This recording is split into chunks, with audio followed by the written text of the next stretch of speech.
Entonces, capítulo 5, verso 1, dice: Yahweh le habló a Moshe diciendo: ordena a los israelíes que hagan salir del campamento a todo afectado por tzarat, a todo aquel que padezca flujo y todo aquel que esté impuro por haber estado en contacto con un cadáver. Entonces aquí menciona 3 tipos de personas que por su impureza tenían que ser separados de un campamento. El pueblo de Israel se separaba en 3 campamentos. Estaba el campamento de Yahweh, que es el Mishkan, la tienda de reunión. Después el campamento de los levitas, que rodeaba el Mishkan. Y después el campamento de los israelitas, que rodeaba el de los levitas. Entonces eran 3 campamentos. Así como aquí menciona 3 personas. De la forma en que se escribe y por las leyes de hermenéutica se deduce que cada uno de estos 3 que se mencionan estaba conectado con uno de esos 3 campamentos, o por decirlo así, podía estar en uno de, o ser expulsado de todos. Ya vamos a ver cuál con cuál. Ahora, por un momento, Levítico 15, dice: Yahweh le habló a Moshe y a Aarón diciendo: háblales a los israelíes diciéndoles: todo hombre que tenga una secreción de su órgano, dicha secreción será impura. En sí, con eso en realidad es suficiente, porque se va hasta el 15, pero es suficiente información ahí. Se refiere a, ¿verdad?, emisión, lo que aparece en otras traducciones como emisión nocturna. En sí, cuando el hombre puede estar apartado, que por cómo funciona el cuerpo, y bueno, puede ser una de 2 razones, que es también parte de las razones por las que el cuerpo queda impuro. Recuerden que hay unos espíritus que se llaman sucubus e incubus. Los sucubus sacan la energía sexual del hombre mientras duerme, se alimentan de esa energía básicamente, y hacen otras cosas según algunos escritos de demonios y demás. Entonces se alimentan de la energía sexual de las personas, en este caso de personas muy lujuriosas, muy pecadoras en ese aspecto, se aprovechan de eso. Y entonces personas que normalmente viven en ese pecado o practican ese pecado, suele que tengan ese tipo, sueños lujuriosos, sueños en los cuales cuando se despiertan botaron la semilla. Y en la mayoría de los casos, más en esa persona, sería por esos espíritus o esos demonios. Esos sí son demonios. Sucubus e incubus son demonios porque se dice que son hijos de Lili. Por otro lado, en el aspecto de los apartados, como un hombre apartado se aparta de tener relaciones sexuales, o sea, no necesariamente, ¿verdad?, que quede claro, un hombre casado tiene el tener relaciones sexuales, pero si un hombre está apartado aún, como menciona Paulus, de las mujeres como para poder entregarse al ministerio, entonces como el cuerpo físicamente está hecho para multiplicarse, naturalmente va a producir la semilla y va a llegar un momento donde el cuerpo va a necesitar deshacerse de esa semilla para no bloquearse y continuar produciendo. Entonces llega un momento donde la persona, aunque sea justa, aunque sea apartada, cuando esté durmiendo se despierta y botó la semilla. Y es de ahí a lo que se refiere que si un hombre tiene emisión nocturna, tiene que eso es lo que mencionaba Levítico, ir a inmersarse, que es básicamente como bañarse, y queda puro cuando cae el sol. Entonces aquí este es uno de los 3 que se menciona al decir: ordenan a los israelíes que hagan salir del campamento todo afectado por tzarat. Eso es por lepra, que se dice que habían decenas de tipos de lepra, o sea, de enfermedades de la piel, y que todas están conectadas con pecados de la boca, o sea, personas que hablan, chismean, murmuran, calumnian, mienten, pueden terminar siendo afectadas de un problema de la piel. La relación sexual o poner la semilla no es pecado, pero al salir luz del cuerpo deja un espacio de oscuridad que vuelve impura la carne. Y es por eso que al salir la semilla llega una impureza a la carne. Así como en otra forma de explicarlo, Recuerdan que he hablado que en el judaísmo se menciona, digamos que en los funerales tapan los espejos, porque como se acaba de ir un alma, queda un espacio de oscuridad, porque el alma es luz. Entonces cuando se va el alma a otra dimensión, queda un espacio ahí que se llena de oscuridad. Entonces se puede dar que personas vean en el espejo espíritus pasando y se asusten, entonces los tapan. Entonces, en cierta forma, y por eso es que un cuerpo, una vez que se toque, que es el otro de la otra persona, se vuelve impura, porque está tocando un cuerpo que ahora está lleno de oscuridad, porque se fue el alma y dejó un espacio oscuro. Es como apagar la luz cuando se va el alma, entonces queda oscuridad, y si alguien toca se le pasa la oscuridad, carnalmente hablando. Por eso los sacrificios de animales carnales. Estamos. Entonces, así como cuando el alma se va del cuerpo, deja oscuridad en el cuerpo y eso vuelve impuro a la persona que toca el cuerpo, cuando luz sale del hombre a través de su semilla, deja un espacio no tan grande, pero deja un espacio de oscuridad que vuelve impuro al cuerpo por ese día hasta que se purifique, hasta que haga lo que la escritura en la Torah manda. Digamos, hay espíritus, con lo que dije de los lujuriosos, están abriendo puertas para que los demonios los toquen, los manipulen y agarren lo que ellos expulsen. Pero en el caso de los apartados, Yahweh pone una protección sobre ellos y hay demonios, o sea, no se pueden acercar. Y es repetido, o sea, y pueden haber ocasiones donde hay un ataque, pero ese ataque es para que uno se dé cuenta del poder que Yahweh ha puesto en uno, para que uno ponga a prueba también la fe, ¿verdad? Si de verdad cree, si cree que tiene autoridad sobre los demonios, todas esas cosas. Entonces, Yahweh nos protege, y como dice la escritura, ¿verdad? Que Yahweh bendice, nadie lo maldice. Entonces no hay cosa que un demonio pueda hacer en contra de uno, o usándolo a uno, si uno está con el Padre, obviamente, ¿verdad? Entonces, me pone aquí Levítico 15:31, así apartaréis de sus impurezas a los hijos de Israel, a fin de que no mueran por sus impurezas por haber contaminado mi Mishkan que está entre ellos. ¿Verdad? El de no meterse así en el campamento, estando así. Hay un video, yo lo había subido, en alguno de los videos de la congregación está, que es como una recreación de un evento, al parecer, de Einstein cuando estaba en el colegio, o quizá en la escuela, que un maestro dijo algo y él lo corrigió y le dijo que la oscuridad no existe, porque la oscuridad es simplemente ausencia de luz constantemente. Entonces, igual que el frío no existe, es una ilusión, porque es ausencia de calor, que es particular porque los refrigeradores no enfrían. Volvemos a lo mismo con lo del color. Los refrigeradores no enfrían, lo que hacen es sacar el calor. Entonces, al sacar el calor, por eso es que uno ponía lo que quería secar detrás de la refri, ¿verdad? Las tenis lavadas detrás de la refri. Se quema la refri, no fueron las tenis. Entonces, la refri, los refrigeradores lo que hacen es sacar el calor y así se enfría adentro. No es que haya algo para enfriar. Entonces, igual con la luz, ¿verdad? Cuando la luz aparece, desaparece la oscuridad inmediatamente. Entonces, por eso lo que hablábamos ahora de lo que vuelve impuro, ¿verdad? La oscuridad que vuelve impuro una vez que la luz sale. El video de Einstein, donde sucede eso, está en un video que pueden encontrar aquí en la página si buscan el origen del mal. Vuelvo acá. Ordena a los Yisraelim, voy a ver del hebreo, el primer verso nada más decía, y habló Yahweh a Moshe diciendo, a los hijos de Israel envía del campamento o saca del campamento todo el que tenga lepra.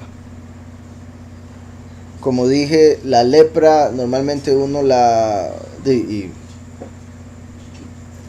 recuerda, al menos yo, solo por chistes de la niñez, ¿verdad? Porque bendito Yahweh, uno nunca conoció una persona que tuviera esa enfermedad.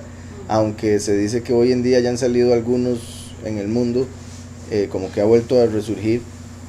Repito, en las escrituras la palabra que se traduce como lepra se refiere a varias enfermedades de la piel, incluyendo aquella que se pierde el pigmento, melancolía que le llaman, y que se va el color de la piel. Por ejemplo, recuerden cuando dice que Moshe metió su mano y le salió blanca como la nieve, ¿verdad? Cuando una persona pierde el pigmento se le vuelve blanca, blanca, blanca, blanca. Entonces, hay varias enfermedades que están representadas con la palabra zarat, que es lepra en hebreo, y como les digo, se conecta con el hablar mal. Es particular por dos razones. Una, bueno, es que son un montón de razones que ahora vamos a ver algunas. Una, que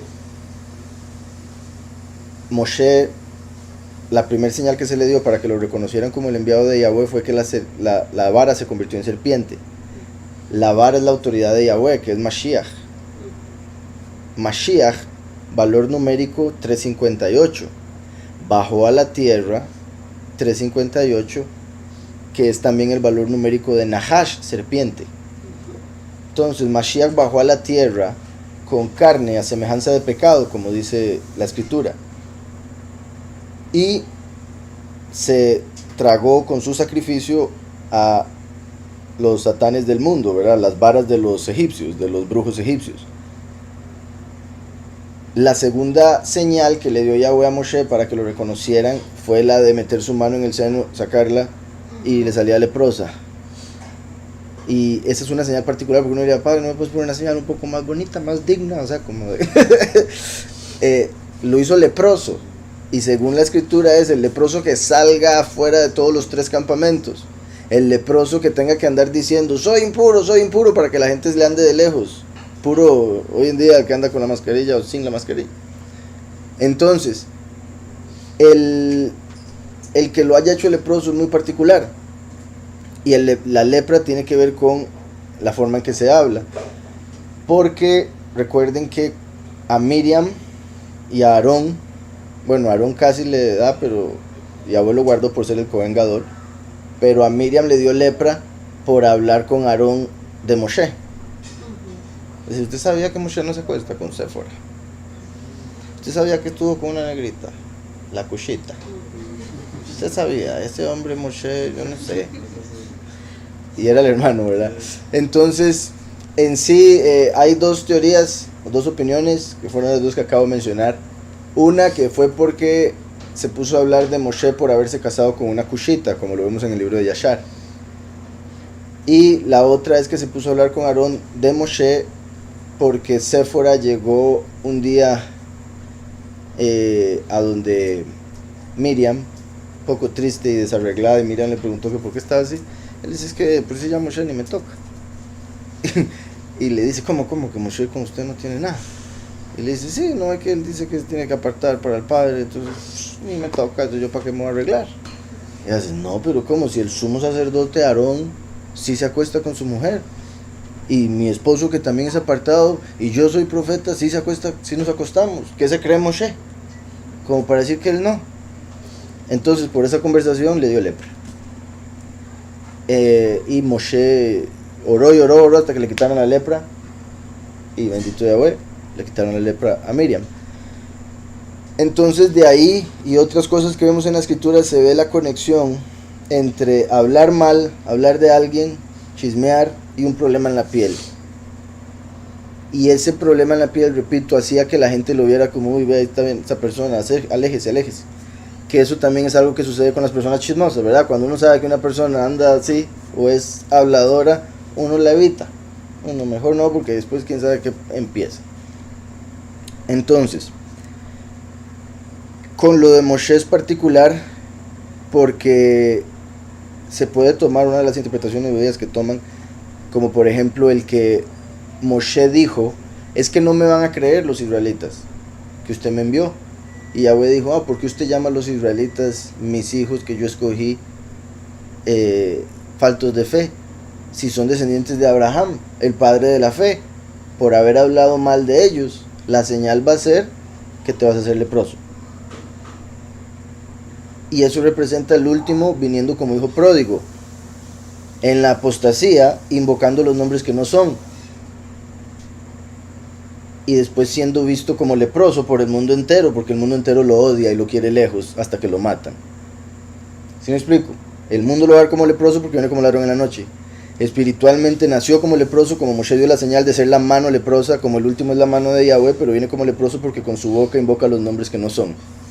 Hasta que Yahweh lo purifica, como purificó la mano cuando entró en el seno, en el Shaddai. Entonces cuando el último entra en el Shaddai, Yahweh lo purifica de lo que lo cubría, esa carne impura por haber seguido un Mesías que no era.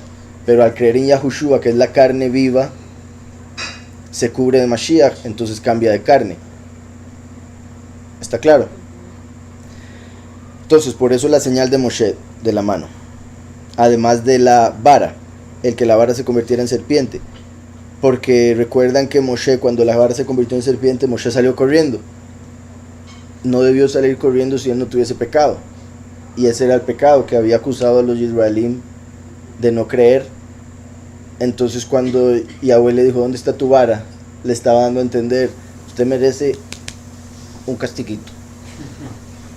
Entonces donde Moshe vio que se cambió en serpiente, dijo, ahora sí, ya me va a castigar la serpiente y me va a matar.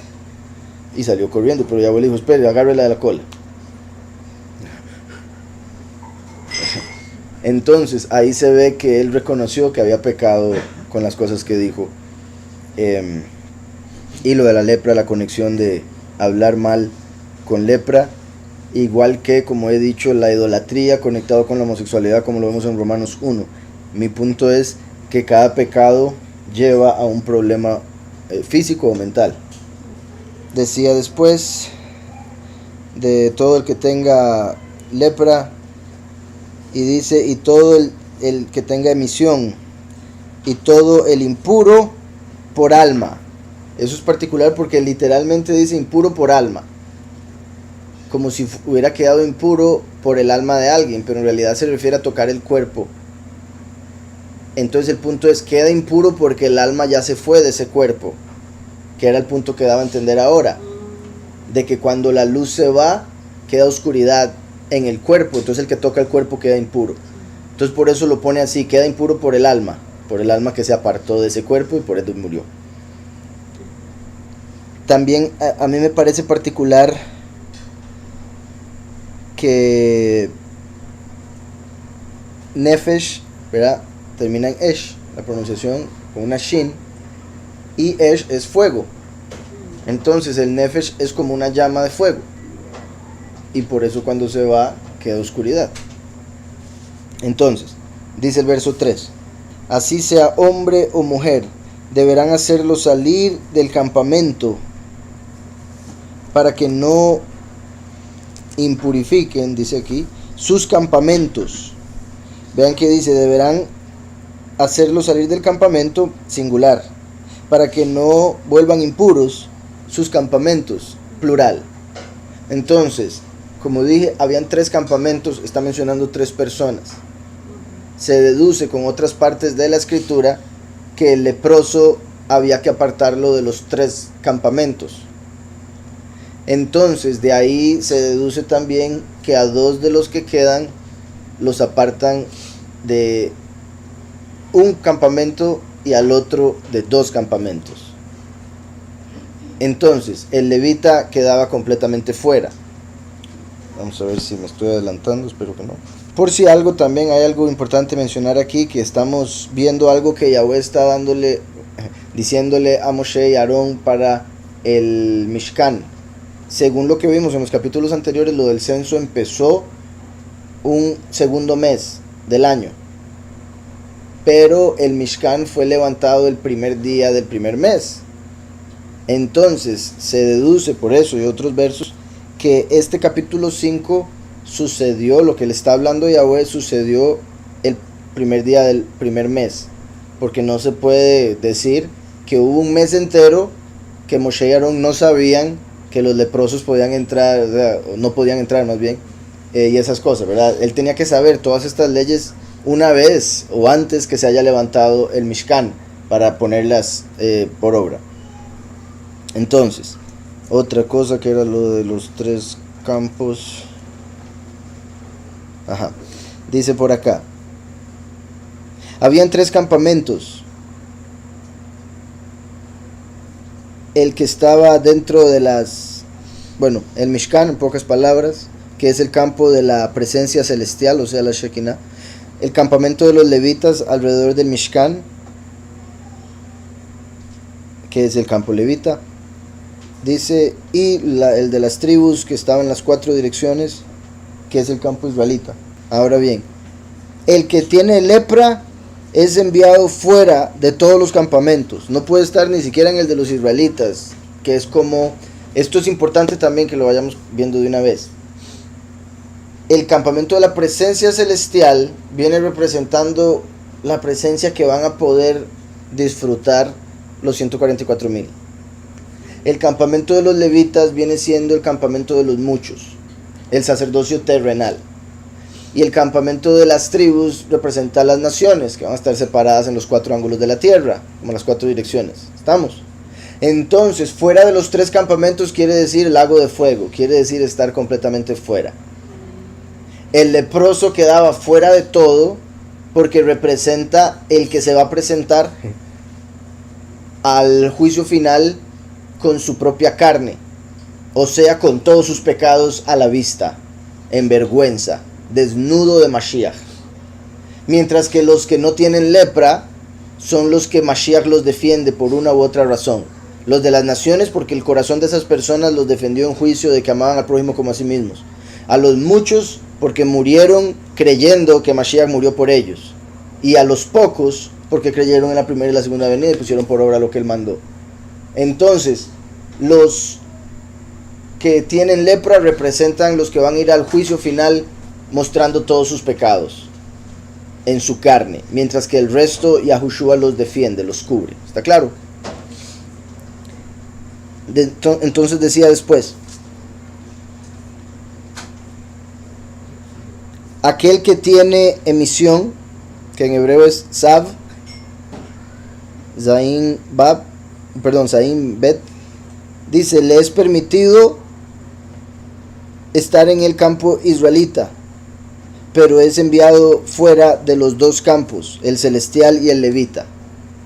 Entonces, si un hombre era levita y tenía emisión, que era más o menos lo que preguntaba usted, tenía que salir del campo levita. Entonces podía dormir con los israelitas, pero no podía estar en el campo levita, ni en el de la presencia celestial. Ahora vean eso que particular, porque como dije, la semilla del hombre es luz. Yahushua es la luz y es la semilla de Yahweh, la palabra de Yahweh, que es la semilla que pone el sembrador en la parábola. Entonces, la persona que desecha o se deshace de la semilla sin que ésta dé fruto, no va a poder estar entre los pocos y los muchos. O sea, los de las naciones que no quisieron poner atención a las buenas nuevas para ser de los pocos o los muchos. Los que por alguna razón Yahweh permitió que nacieran donde nacieron y no llegaron a ser parte de la fe en Mashiach. Entonces no tuvieron la semilla, o la semilla que pudieron haber tenido la desperdiciaron. Entonces quedan entre las naciones porque al menos hacían lo de amar al prójimo como a sí mismo, lo otro que les he mencionado. Después dice, y el que es impuro por un cadáver, se le permite estar también en el de los levitas, y es enviado fuera de la presencia celestial. Y eso se deduce por el hecho de que hubo un momento donde Moshe se le permitió estar ahí, en el campo de los levitas. Con respecto a impuro por un cuerpo, no puede estar en la presencia celestial, pero sí puede estar entre los muchos. O sea, los otros dos, entre las naciones, las israelitas o el campamento levita. Porque los muchos, que son el campamento levita, son los que van a tener que morir para poder entrar. Entonces es como que han tocado un cadáver. ¿Por qué? Porque siguieron en la doctrina falsa, no el del poderoso de la vida, no el Mesías que da la vida eterna, sino en el falso, y por ende tienen que pagar con su cuerpo, convirtiéndose en un cadáver. Entonces, podían estar en el campo levita los que se habían vuelto impuros por tocar un cadáver, porque representan los muchos que estuvieron en la apostasía con un cadáver como si fuera la vida, y después por eso murieron antes de ser resucitados para la justificación. Sin embargo, los pocos estaban cubiertos de Mashiach, no tenían lepra. No botaron su semilla porque dieron fruto. Y no tocaron cadáver porque creían en Mashiach, la vida. Entonces pueden estar en la presencia celestial, ser de los pocos. Y eso es lo que representa cada una de las divisiones de los campamentos y cada una de las personas que cometía uno de esos 3 pecados, lo que representa para la vida eterna. ¿Está claro? Ahora, cuando estas cosas, digamos, cuando un hombre tenga misión, no quiere decir, oh, eso es de los muchos, o de las naciones, ¿cuál era? ¿Verdad? No es el punto, es lo que representa lo físico para poder entender lo espiritual, como lo que me preguntaban en cierta forma ayer con respecto a para qué fue necesario que se entendiera primero la letra, o para qué fue necesario que sucediera todo lo que sucedió en el Antiguo Testamento si Yahweh iba a traer la verdad después. No hubiéramos podido entender lo que es botar las semillas si no sucediera lo de la emisión y la escritura no nos dijera que es impureza. ¿Está claro? 7 dice aquí. Dice, para que no vuelvan sus campamentos impuros, que es el plural de campamentos. Ahí dice, implica que cada una de las categorías de esos que son impuros mencionados en el verso tiene su propio campamento. En Éxodo 13:19 dice que Moshe, cuya residencia era en el campamento levita, tomó los huesos de Yosef con él. Vemos que un cadáver, y por lo tanto una persona que se vuelve impura a través del contacto con un cadáver, puede estar en el campamento levita, ¿verdad? Porque Moshe llevaba los huesos de Yosef y los tenía en el mismo campamento, entonces podía tener un cadáver mismo en el campamento. Cuando nuestro verso dice que aquel que se volvió impuro por contacto con un cadáver tiene que referirse a estar fuera del campamento, que dice que tiene que estar fuera del campamento, tiene que referirse solo al campamento celestial, al campamento de la presencia celestial, que es el Mishkan. Uno impuro por lepra es el que se trata con más severidad, ya que la escritura dice quedará insolado, quedará, ¿verdad?, completamente solo, lejos de todo el mundo, que eso es lo que, repito, representa lago de fuego. Esto implica que es enviado fuera de los campamentos, incluso del campamento israelita, y por proceso de eliminación, aquel que tiene una misión es enviado de 2 de los 3 campamentos, el campamento de la presencia celestial, el campamento levita, pero no del campamento israelita. ¿Estamos? Así fue como se dedujo cuál es cuál. Verso 3. Así sea hombre o mujer, deberán hacerlo salir del campo para que no impurifique sus campamentos dentro de los cuales habito yo. Ani Shokein Betoham. Ani Shokein Betoham. Yo habito en medio de ellos. Y eso de Shokein es de donde viene Mishkan, que es lugar de habitación.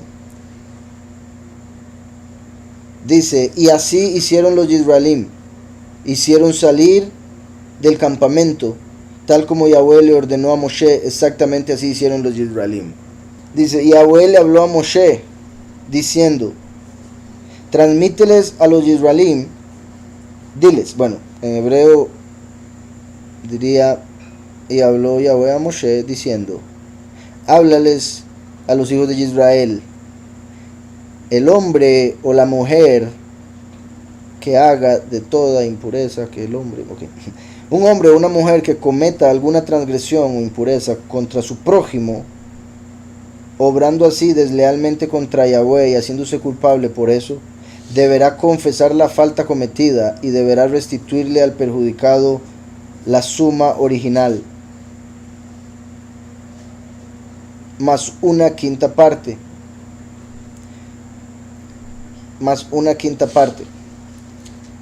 Entonces, ¿verdad? Lo que sea que le da la suma original, y si son un 100%, ¿verdad?, se le tiene que agregar una quinta parte, que en ese caso sería, se le agrega 20, entonces le tiene que dar 120,000 si le robó 100,000. En este caso, más bien es el doble del diezmo, pero es por la culpa.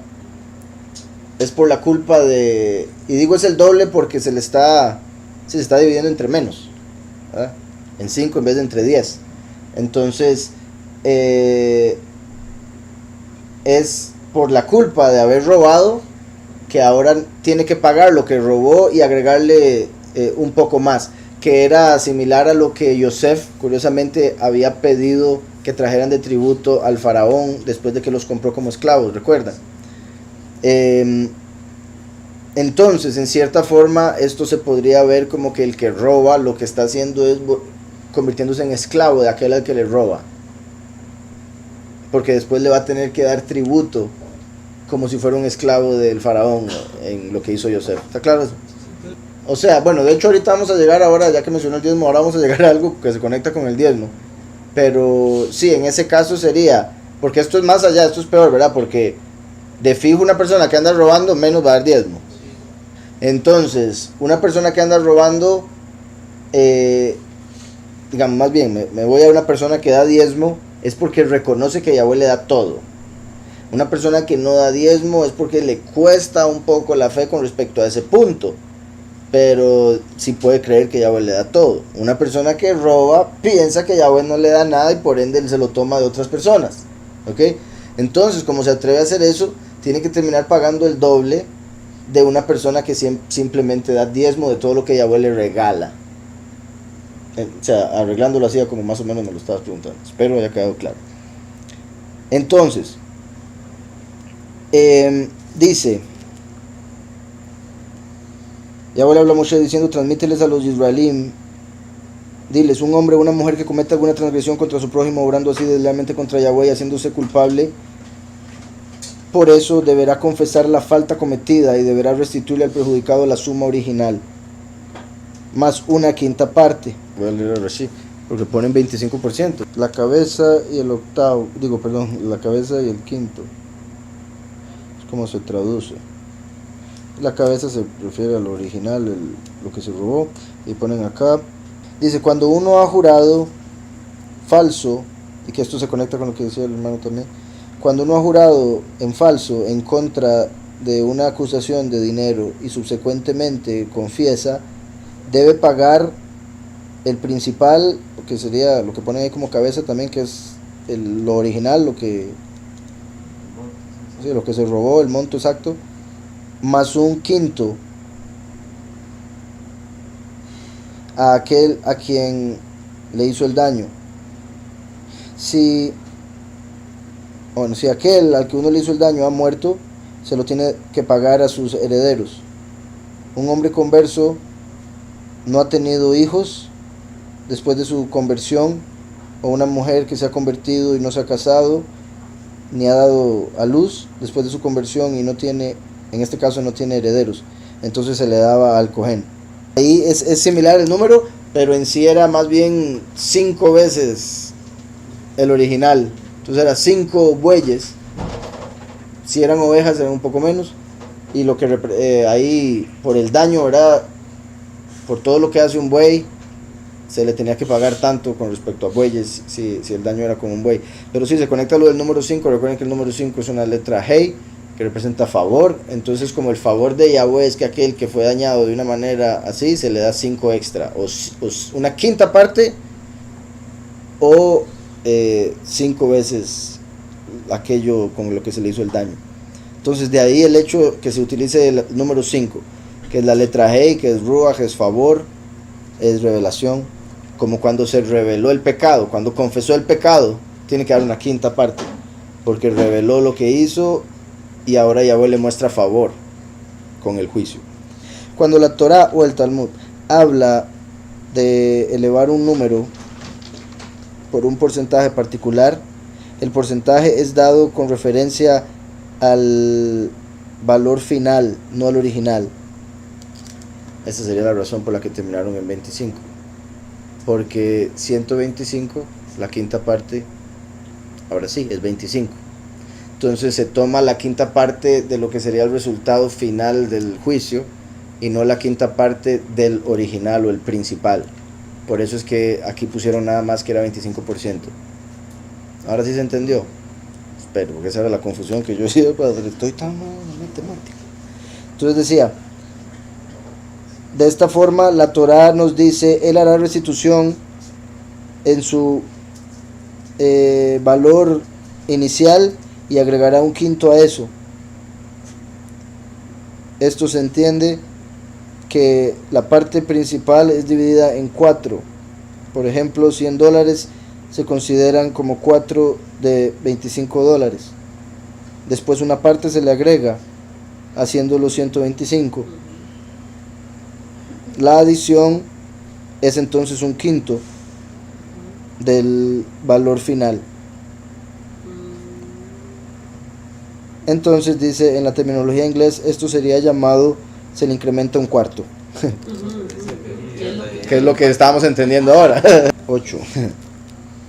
Dice aquí, pero si no tuviese un pariente a quien se le pueda restituir o indemnizar por el daño causado, la indemnización, que es la suma original más lo que llama aquí la quinta parte, que sería un cuarto, deberá ser derivada a Yahweh. Ponen un paréntesis, entonces dice, deberá ser derivada a Yahweh en beneficio del Cohen en guardia.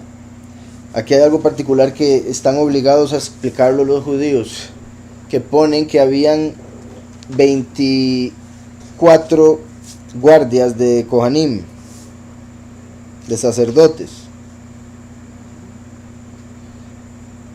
que servían a través del año. Aquí está, dice, los Kohanim estaban divididos en 24 guardias, eran grupos familiares. Cada guarda oficiaba en el templo por 2 semanas al año, y todos servían juntos durante los Moedim, las fiestas. Entonces, 24 familias de Kohanim que servían en el templo 2 semanas al año. Eso indicaría que en lo que respecta al año, si lo comparamos con el día, 2 semanas equivalen a 1 hora, porque el año se separaba en 24 guardias, o sea 24 Kohanim. Entonces, así como el día se separa en 24 horas, el año en 24 guardias, 2 semanas cada una. Entonces 2 semanas son 1 hora en lo que respecta al año. ¿Está claro eso? Quizá de ahí se pueda conectar algo con lo que dice la escritura cuando dice que en el cielo hubo silencio por media hora, por ejemplo, puesto que aquí estamos viendo que en lo que respecta al sacerdocio anual, 2 semanas equivalen a 1 hora. Entonces, esto lo menciono porque ¿qué hacían entonces cuando llegaba el año bisiesto según el calendario judío lunar? Un mes entero. ¿Cuál familia se apunta? Entonces, hijo, le toca doble, pagan extra, dice. Entonces, no hay ninguna explicación para eso en ningún lado. Bueno, y no dudo que se hayan opiniones, pero explicaciones lógicas, es mi punto. Con respecto a por qué solo habían 24 guardias y no dice, y cuando haya un año bisiesto, agréguele esta familia extra que llegue y haga la guardia, o la familia última le toca hacer doble, un mes entero. Nada que ver, no sería justo y no tiene sentido. Entonces 24 guardias, 2 semanas cada uno, muestra claramente que hay 12 meses siempre. Nunca hay 13 meses como en el calendario judío, que sucede bastante.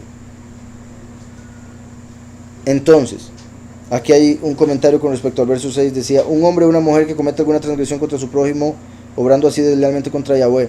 Para la mayor parte de las transgresiones por las cuales la Torah requiere una ofrenda, es suficiente como expiación una ofrenda de valor, excepto ofrendas por expiación de la transgresión del robo, en cuyo caso la Torah establece que la misma debe ser un valor mínimo de 2 selah. La diferencia radica en que el caso de otras transgresiones uno solo afecta su relación con el Supremo. En cambio, en el caso de un robo, el transgresor comete doble falta contra el Supremo y contra el prójimo. El 8. Si no tuviese un pariente, quería ver el 8 aquí. Si no tuviese un pariente quien se lo pueda restituir o indemnizar por el daño causado a la indemnización, deberá ser derivada a Yahweh para el Cohen. Además del carnero de las expiaciones, por medio del cual se le proveerá expiación. Entonces el hombre que había robado, había confesado, tenía que pagarle al hombre que le robó, más la quinta parte, que es un cuarto. Y por otro lado, traer un carnero para que el sacerdote pidiera perdón por él. Entonces traía el carnero para expiación. Eso es interesante porque el carnero es el animal que en Yom Kippur representa a Eliyahu. Entonces, particularmente Eliyahu reclama en el tiempo de cuando hizo descender fuego del cielo, estaba, se podría decir, reclamando honor para Yahweh porque se lo estaban dando a Baal. Entonces Eliyahu viene a decir, no es Baal, es Yahweh, no es Baal, es Yahweh. Cuando viene como como Juan el Bautista dice a los fariseos víboras, y después viene el Cordero y dice, ese es el que va a dar la vida eterna. Y estando en la cárcel, estaba en la cárcel por ser celoso por la Torá y decirle a Herodes que no le era permitido estar con Herodías, la esposa de su hermano. Entonces, en sí vemos a Eliyahu como un profeta celoso del honor que le roban a Yahweh. Aquello que le roban a Yahweh y se lo dan a otro. Entonces, qué particular que sea un carnero lo que el ladrón tenía que traer para expiar su robo. Y qué particular que Yahushua tuviese un ladrón a la par muriendo con él, al que le dijo, ahora nos vemos en el paraíso. Porque es como los dos testigos, el testigo como Moshe, como Yahushua, o más bien, sí, al revés también. Y en este caso, ¿verdad?, que estoy haciendo, el ladrón que estaba a la par como Eliyahu. Entonces,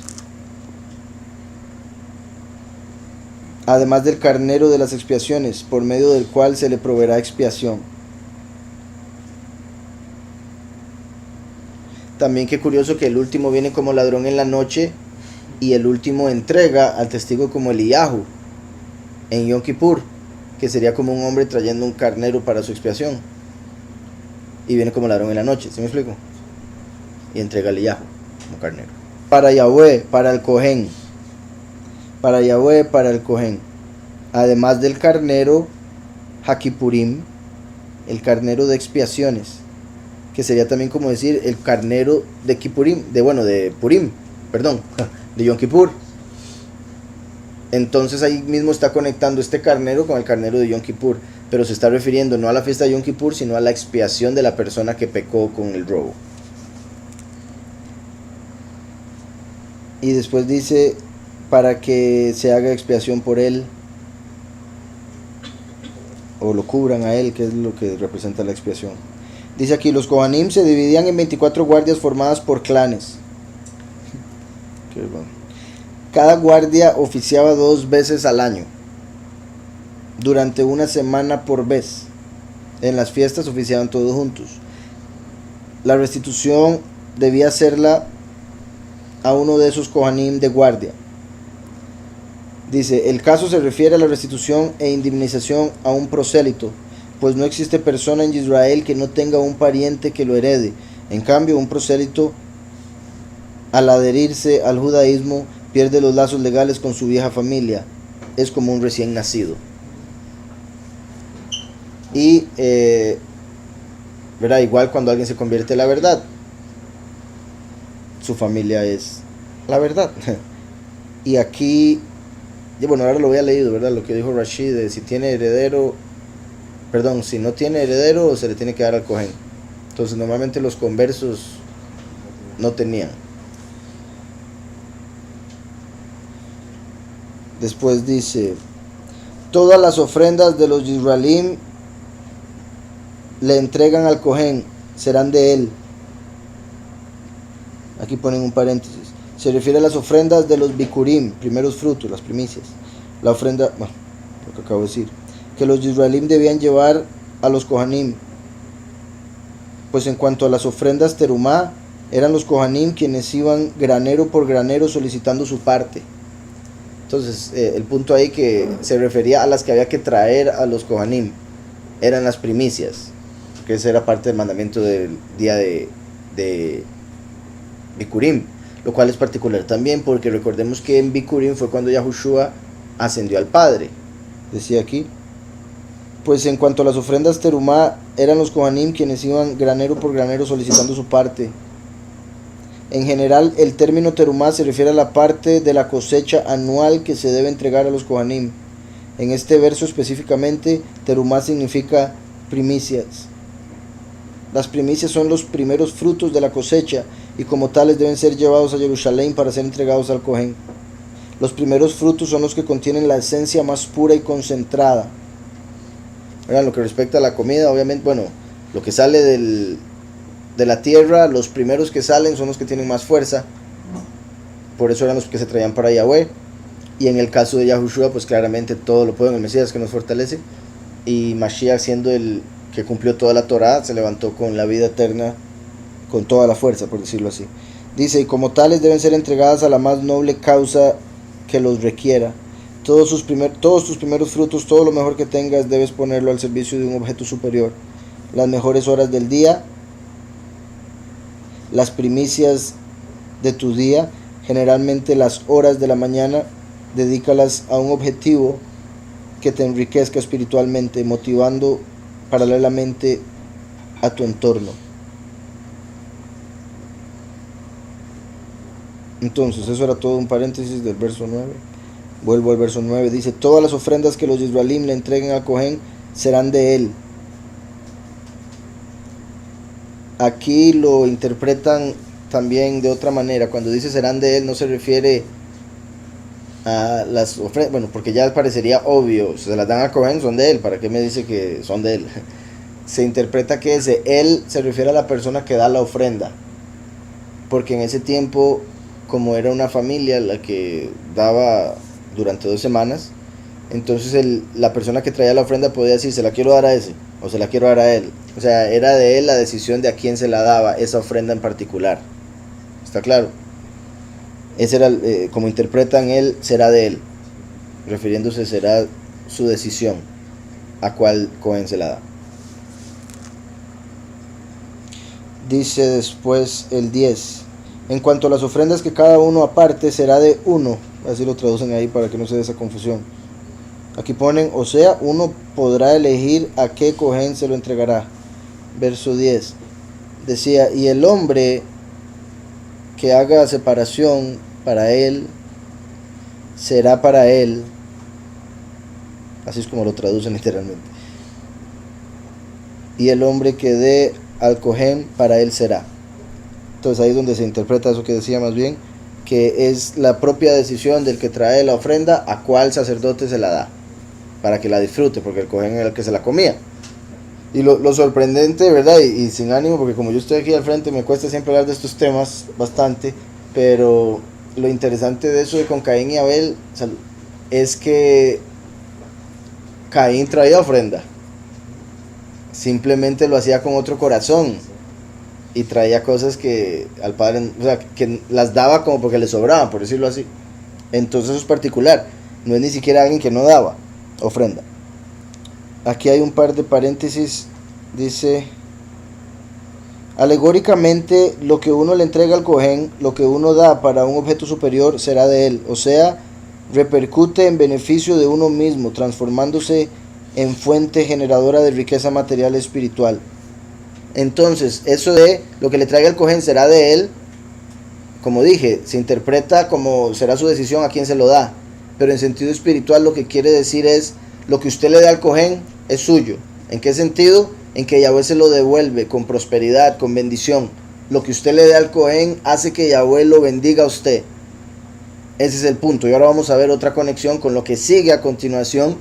Es muy particular porque entonces se toma que lo que no se le dé al Cohen, entonces la persona más bien está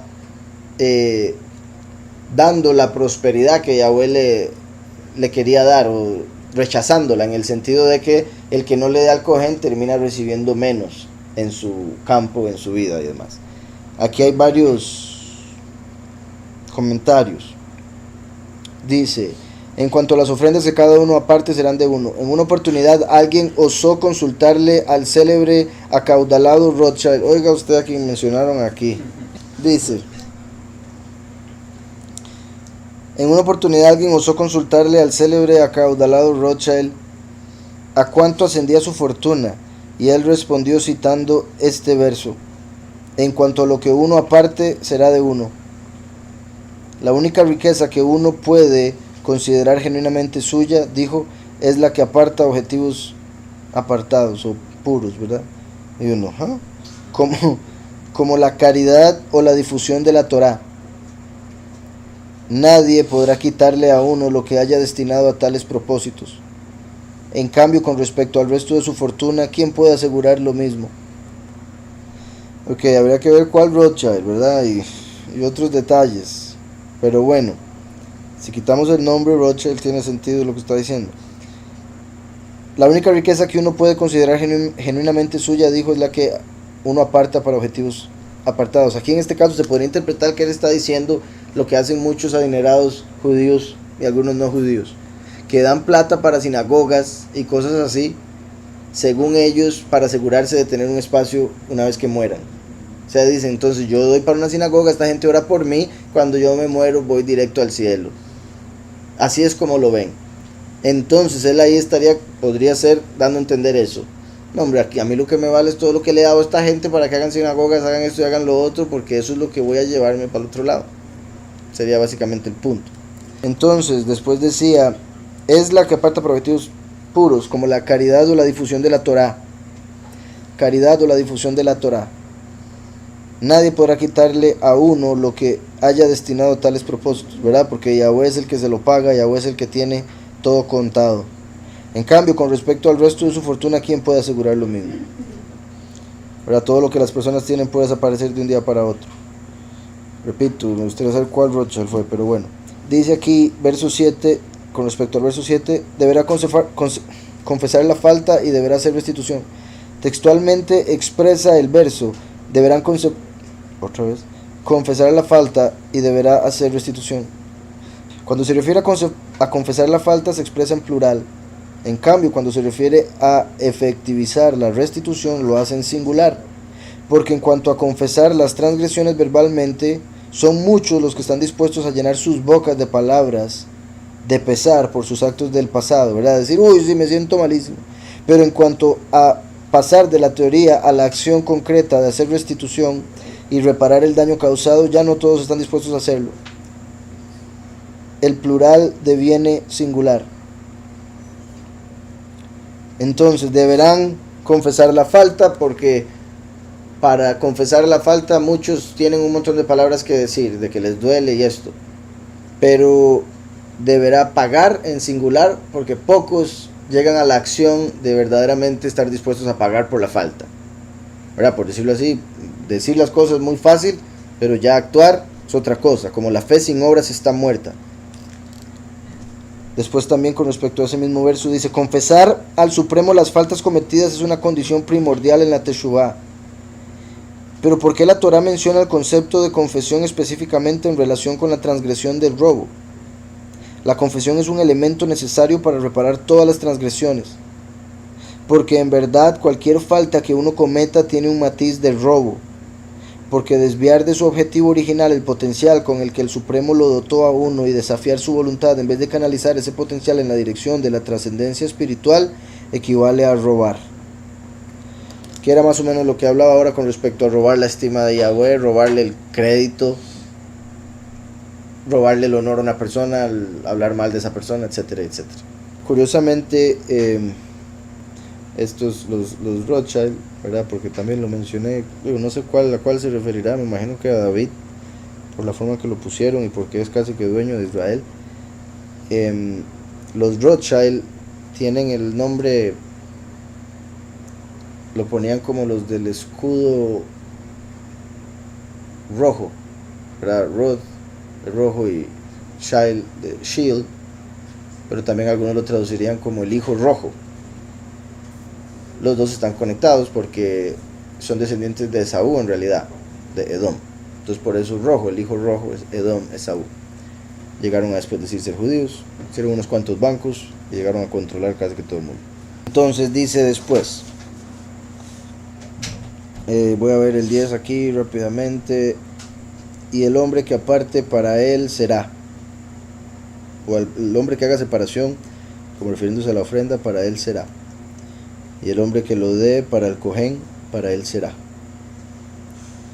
Verso 11. Y habló Yahweh a Moshe diciendo, háblale a los hijos de Israel. Habla a los hijos de Israel y diréis a ellos: el hombre cuya mujer se desvíe.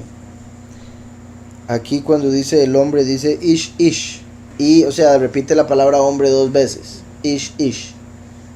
Cuando eso aparece, en general se refiere a que está hablando de cualquier hombre al que esto le pase, ish ish. Pero también lo está mencionando hombre 2 veces porque se refiere a adulterio, a por ejemplo cuando una mujer en vez de estar con su hombre está con otro hombre. Ish ish. Entre los pecados, ¿verdad? Hay pecados de muerte y pecados que no son de muerte. El de robo no es de muerte por el hecho de que se puede restituir. Hay pecados que no se pueden restituir, como el violar a una mujer. ¿Cómo le devuelve a usted lo que le quitó? Ahí no hay pago, entonces eso es de muerte. Robo usted lo puede pagar, y el extra que debe por el mal, entonces no es de muerte. Pero sí es un pecado importante, y como veíamos ahora, en sí todo pecado se conecta con robo. En realidad todo pecado es un tipo de robo, ¿verdad? Mentir es robar la verdad, y todo lo demás es un tipo de robo. La cuestión es si lo puede restituir o no. Entonces, si no lo puede restituir, la persona paga con su vida, que es lo más que tiene. Como también dice la escritura, que el que debe a alguien se vuelve esclavo de la persona a la que le debe.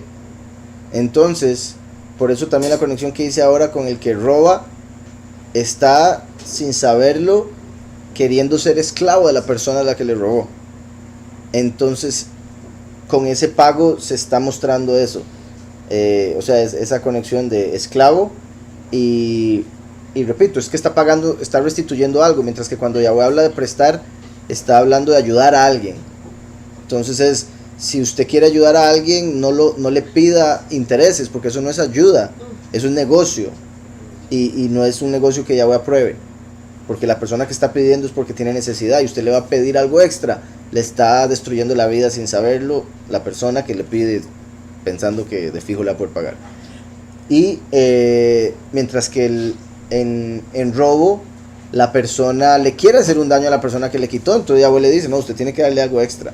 Porque, digamos, si usted le robó, por ejemplo, una persona se dedica a taxiar y le roban el taxi, no solo perdió un carro, perdió trabajo. Entonces hay que también remunerar las horas de trabajo, por ejemplo, cosas así. Entonces, continúo. Dice el 11. Entonces Yahweh le habló a Moshe diciendo: háblales a los hijos de Israel y diles, aquí lo traducen así: una esposa sospechosa de cometer adulterio, de serle infiel a su esposo. Aquí ponen el hombre cualquiera, ¿verdad? hombre, que,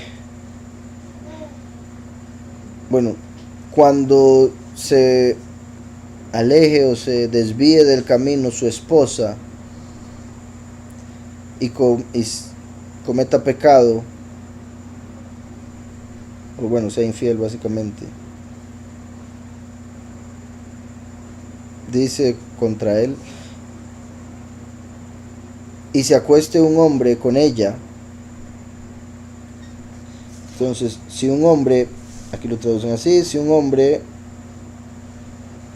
ha tenido una relación sexual con ella sin que su esposo lo supiera, porque lo hicieron ocultándose, aunque no haya testigos contra ella de que hubiera cometido adulterio, no fue violada. Aquí, bueno, voy a tener que ver de aquí. Creo que lo traducen un poco diferente a como está en el literal. Sí, no hay testigo contra ella, aquí ponen de que hubiera cometido adulterio y no fue violada. Aquí el punto es que no está hablando de una violación, ¿verdad? Que quede claro, no está hablando de una mujer casada que violaron, ese no es el punto. Es una mujer que adrede se fue y se metió con un hombre que no debía y se escondieron, ¿verdad? Y principalmente también hace alusión a cuando el hombre, el esposo principalmente, ya más o menos sospechaba y le dice: mi chiquita, verás que no me gusta verte hablando con ese hombre, así que evita estar a solas con él, por favor. Si está solas, ahí ya el hombre dice: vamos para donde el cojén. Dice el verso 13: y se acostó un hombre con ella, y no hubo quien los viera, quien viera a la mujer. Digamos, en esto dice: y alguien cohabita con ella sin que su marido lo haya visto, por haberse ella mancillado ocultamente, si haya ningún testigo contra ella, ni ella haya sido sorprendida en el acto.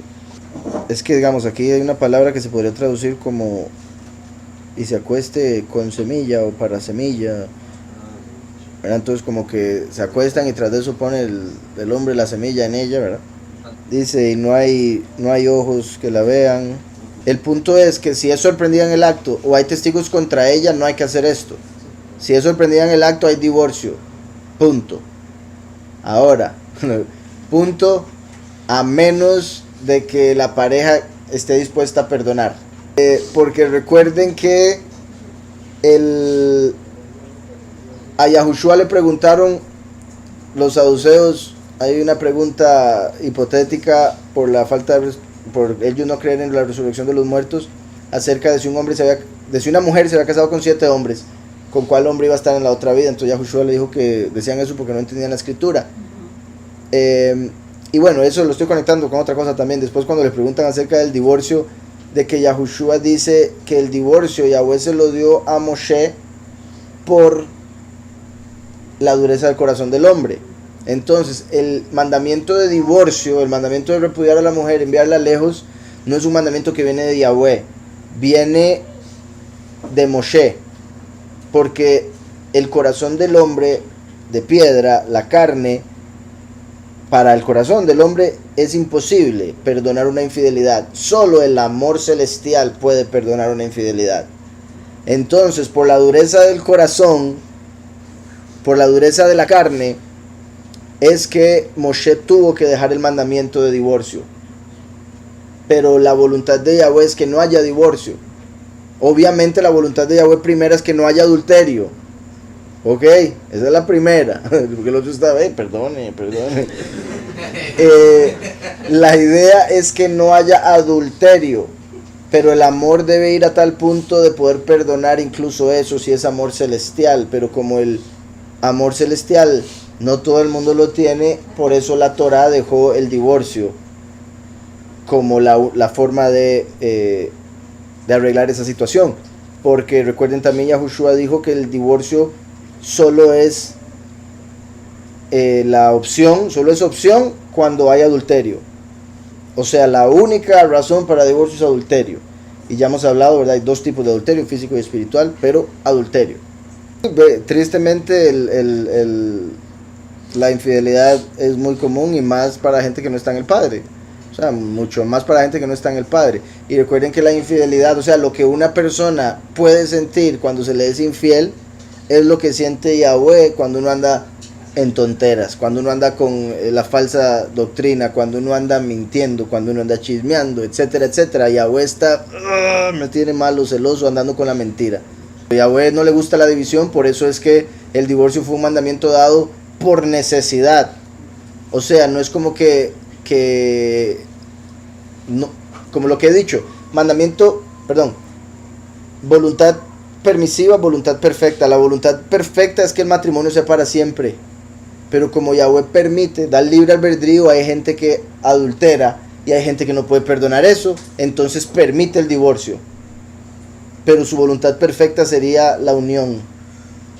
Esa es la voluntad perfecta, pero permite la separación por el error que puede traer todavía más problemas después.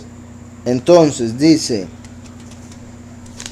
aquí ponen un paréntesis, o sea, no se considera que fue violada, pues hay serias sospechas de que pudo haber actuado voluntariamente, ya que si bien no hay testigos del acto en sí mismo, sí hay testigos de que estuvo a solas con un desconocido el tiempo suficiente de cohabitación. Entonces, dice, este caso es aplicable cuando su esposo, antes de que ella fuera descubierta a solas con el amante, bueno, como decía, le haya dicho que por favor no se meta con ese hombre en ningún lugar oculto. Entonces dice aquí el 14, y haya pasado sobre él, y cuando haya pasado, y habrá pasado sobre él espíritu de celos, ruach kinah, Ruach Kiná. Entonces los celos son un espíritu. No siempre, ¿verdad? Que quede claro, cuando se sienten celos es porque algo esté pasando.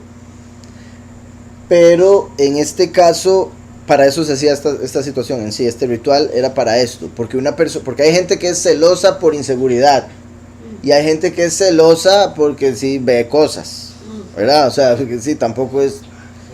entonces, cuando la persona... Y también hay muchas veces donde ni siquiera ha pasado mucho, pero llega un espíritu que le dice, no hombre, le están siendo infiel. ¿Vieron? ¿Cómo? ¿En serio? Y ahí es donde empieza a poner atención. Mira, sí, huele raro. Cosas así.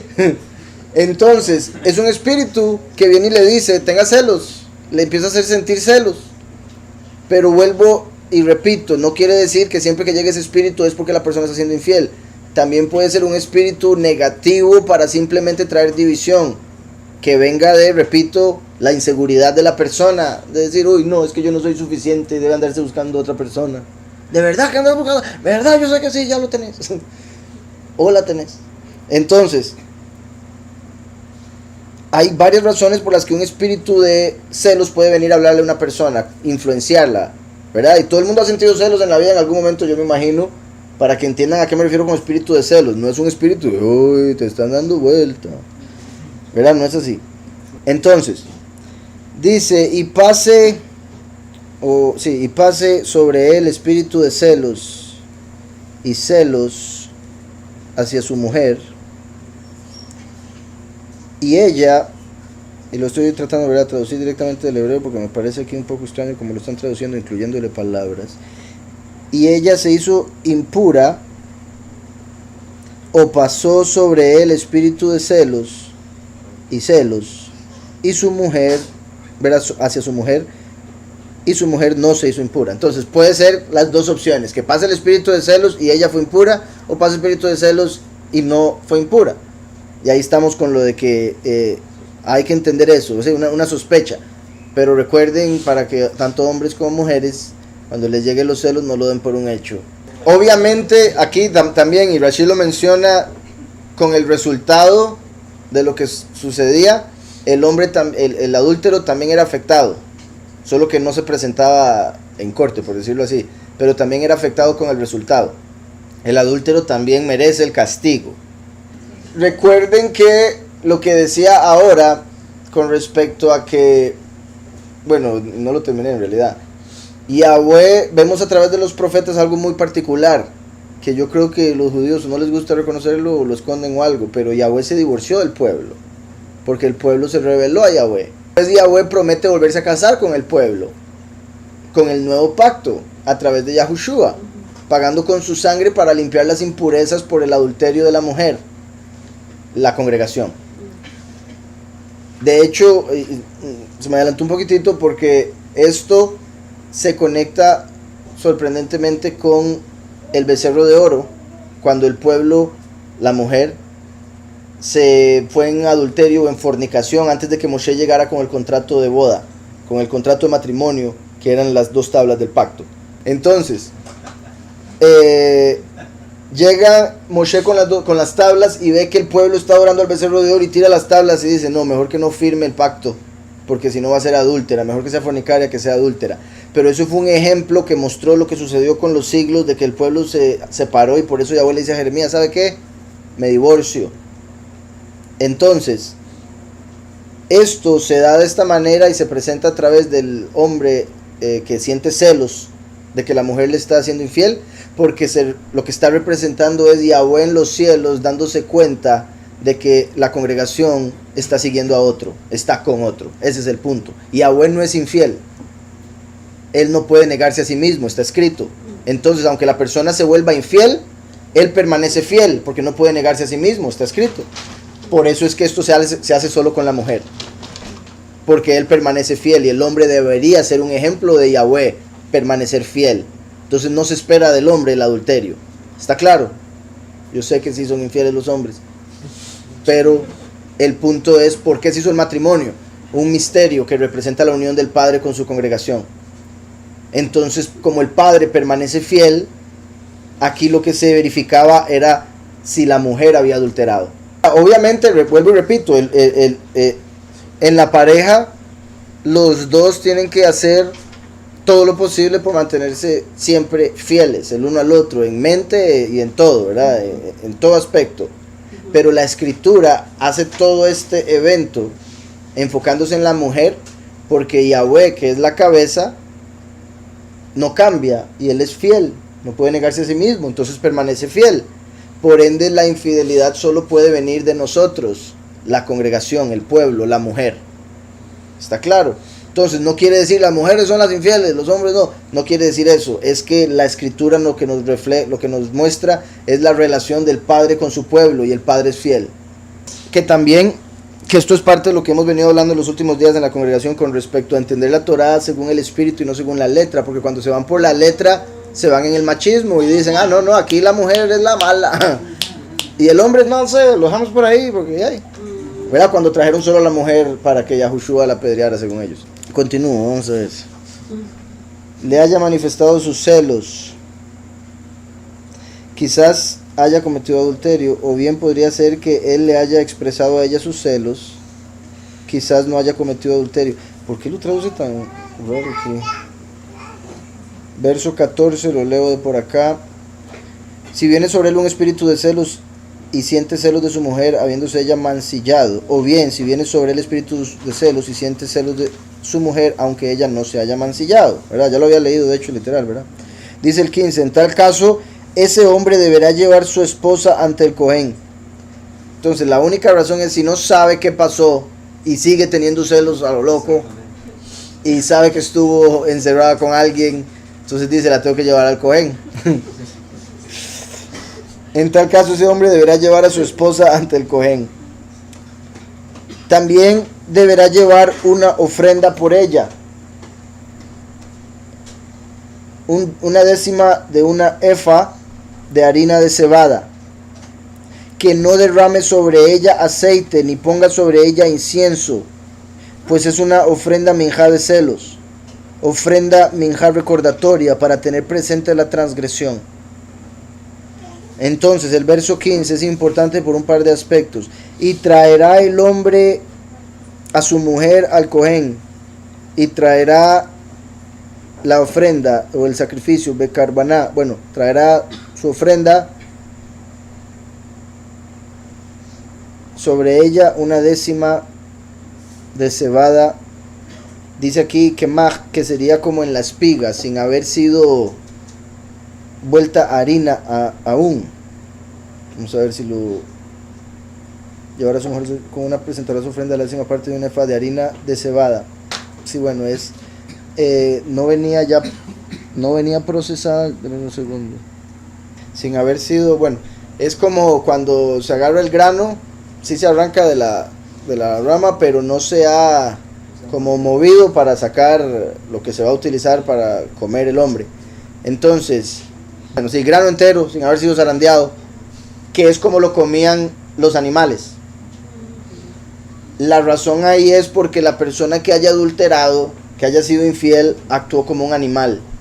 Entonces traía ofrenda como la que se comería un animal. También la cebada era lo que comían los animales. También los pobres, porque era como un trigo más barato. Trigo y cebada era lo que hacían, lo que utilizaban para hacer pan, normalmente los ricos y los pobres. Pero la cebada era lo que le daban a los animales.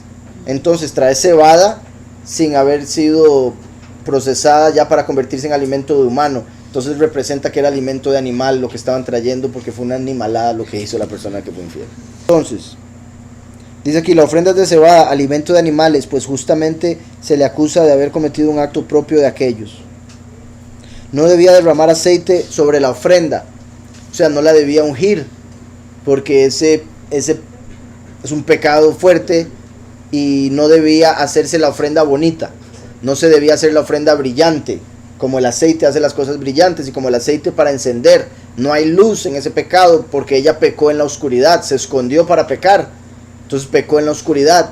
Por eso no se le puede echar aceite a la ofrenda que es por el pecado en la oscuridad. ¿Claro eso? Aquí ponen entonces, no debía derramar aceite sobre la ofrenda, porque el aceite la embellece, lo que sería un consentimiento en el caso del delito que se le imputa. y como mencioné, ¿verdad? Porque lo hizo en la oscuridad y el aceite se conecta con luz. En tal caso, este hombre deberá llevar a su esposa ante el Cohen. También deberá llevar una ofrenda por ella, una décima de efa de harina de cebada, que no derrame sobre ella aceite. Entonces sí, como les dije, no puede hacerla hermosa. También ella pecó en la oscuridad y por eso no se le pone nada que represente luz.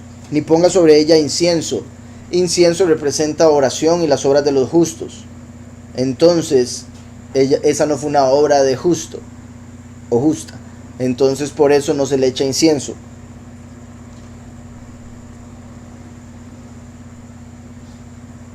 Dice, pues es una ofrenda minjá de celos, ofrenda minjá recordatoria para tener presente la transgresión.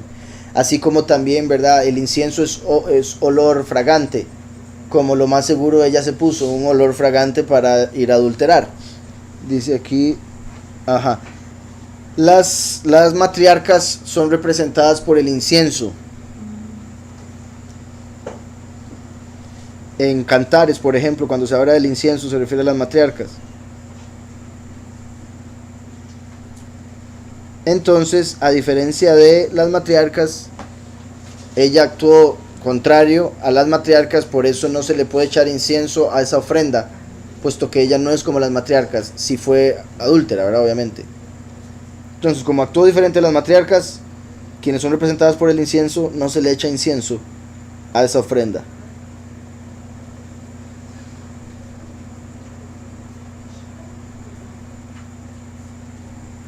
Y dice, es una ofrenda de celos. Ahora, es en plural, solo que celos en español, ¿verdad? Plural y singular, con ese al final. Pero en hebreo lo dice kinaot, ¿verdad? Como ot de plural, celos. Porque provoca celos a Yahweh y al esposo con su obra. Después dice, entonces el Cohen acercará, refiriéndose a la mujer, la acercará y la ubicará ante Yahweh, que se refiere a la entrada del patio del lugar apartado, mirando ese lugar apartado, lugar donde emana el brillo de Yahweh hacia el mundo.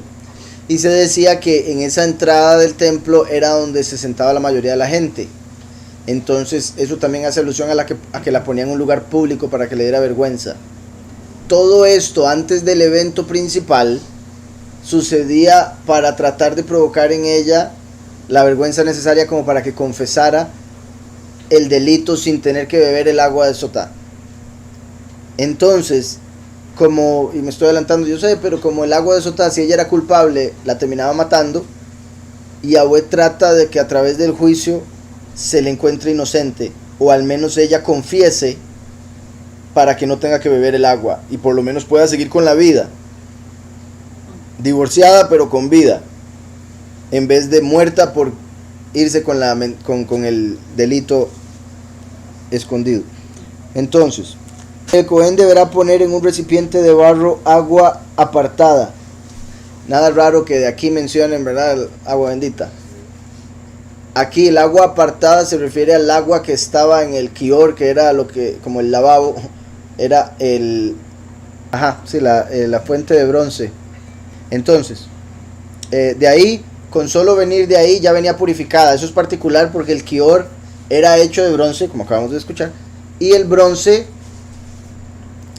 se había sacado de los espejos de las israelitas. Yo no sé si recuerdan cuando Yahweh mandó a hacer eso, le pidió a las mujeres que trajeran, y las mujeres trajeron los espejos que utilizaban para embellecerse para sus esposos, lo cual fue un acto hermoso. 2 puntos. Uno, que a pesar de estar en el desierto y todos se querían embellecer para sus esposos y se embellecieron aún en la esclavitud para sus esposos. Y también el hecho de, por decirlo así, el entregarlo para el servicio apartado, se conecta con el deshacerse de toda vanidad con tal de servir al Padre. Ahora ella, que no está actuando como esas mujeres apartadas, va a ser juzgada por el agua que estuvo sostenida por los espejos de bronce. ¿Sí me explico? Entonces en esa agua viene, por decirlo así, influenciada por el recipiente en el que estaba. Eso la hacía pura. Pero además de eso, el recipiente en el que estaba venía de los espejos que utilizaron las mujeres para unirse a sus esposos. Y ahora esta mujer viene a ser juzgada por haber sido infiel a su esposo. O sea, usar espejo para ponerse hermosa para otro hombre. ¿Está claro? Entonces por eso el agua que estaba en los espejos de bronce ahora la juzga, entre otras cosas. También recuerden que el bronce representa Grecia en lo que respecta a los reinos. Curioso que de ahí viene la palabra apostasía, y mucho de la apostasía viene de lo griego. Entonces, una vez más, sería como un reflejo, curiosamente eso con espejos, de que en el fin de los tiempos la gente sería infiel con lo griego. Entonces, además dice aquí, el agua apartada era agua del Kior, la pileta de la cual los Kohanim lavaban sus manos y pies antes de oficiar. Sí, lavabo entonces. Toda agua que ingresaba a dicha pileta se volvía pura. A tal fin se utilizaban recipientes de barro en lugar de los usuales de oro y plata, para reflejar la bajeza del acto que se le atribuye. ¿Verdad? Oro y plata son vasos de estima que se utilizarían solo si llega gente especial. Entonces los barros representan menos honor, y por eso se usaba un vaso de barro, porque ella hizo un acto que no tenía nada de honor. Sí. 17. El Cohen deberá poner en un recipiente de barro agua apartada, y deberá echarle al agua un poco de polvo del piso del Mishkan. Que se podría decir, ¿verdad? Porque pisoteó el pacto que hizo ante Yahweh con su esposo. Y era polvo del Mishkan. Entonces agarraba polvito del Mishkan en el agua. Esto es muy particular porque, como les dije, ahora la historia que se saca con la escritura acerca de Lilith fue que Lilith fue hecha de una porción de barro. El barro se hace con agua y polvo, ¿verdad? Aquí estamos viendo que agarran agua y le echan polvo para dárselo a una mujer adúltera que no se sujetó a su cabeza. Lilith no se sujetó a Adán y fue y se unió con Samael, la bestia. Por eso la conexión del adulterio con animales aquí, como veíamos ahora lo de la cebada que se traía de ofrenda. Y hay un par de conexiones más que ahorita menciono, pero estos dos eventos, se podría decir, el agua de Sotá estaba enfocada en el primer adulterio, que fue cuando Lilith le fue infiel a Adán. Y en el medio, Yahweh nos da un reflejo de lo que haría el pueblo en la apostasía, porque el pueblo se rebela contra Yahweh y empieza a adorar el becerro de oro. Curiosamente el pueblo dijo, no sabemos qué le pasó a Moshe, entonces háganos un becerro para que nos lleve y mañana haremos fiesta para Yahweh. Entonces decían estar con Yahweh pero adorando el becerro de oro. O sea, al que reemplazaron fue a Moshe por el becerro de oro. Curiosamente el último testigo con Moshe viene como el becerro de Yom Kippur, el que muere en Yom Kippur. Entonces reemplazaron a Moshe por el becerro de oro. Eso es adorar la doctrina falsa en vez de la doctrina que trae Yahweh a través del testigo como Moshe. Que hay algo muy particular. Cuando Moshe llega y los ve adorando el becerro de oro, dice, los que adoraron pónganse aquí, los que no adoraron pónganse acá. Y bueno, primero también manda a los levitas y dicen, maten a todos los que adoraron. Pero además de eso hace algo muy particular, que donde dice mate a todos los que adoraron tiene que ver con el adulterio que la gente sabía. Cuando hay testimonio de adulterio hay divorcio, no es necesario todo esto. Pero cuando hay gente que se quiere quedar escondida con el pecado, como que Moshe hubiese dicho, ¿quién adulteró con el becerro de oro? Y varios dijeran, no, yo no. Ok, ahorita vamos con ustedes. Los que sí se sabe, porque ustedes los vieron, mátenlos. Divorcio de la vida. Ahora, los demás, Moshe agarró el becerro, lo metió en fuego y lo volvió polvo. Del becerro de oro lo convirtió en polvo. Después agarró aguas, las mezcló con el polvo y se las dio de beber a los israelitas. Los israelitas, como la mujer acusada de adulterio, bebiendo el agua de Sotá con el polvo del becerro de oro. Y los que lo bebieron y habían pecado se murieron, y murieron 3,000 de ellos. Entonces, lo que Moshe hizo fue lo de darle agua de Sotá a Israel por haber adulterado con el becerro de oro. Usó el mismo método, el mismo ritual. ¿Está claro todo eso? Entonces, el Cohen hará que la mujer esté de pie ante Yahweh, le descubrirá el pelo.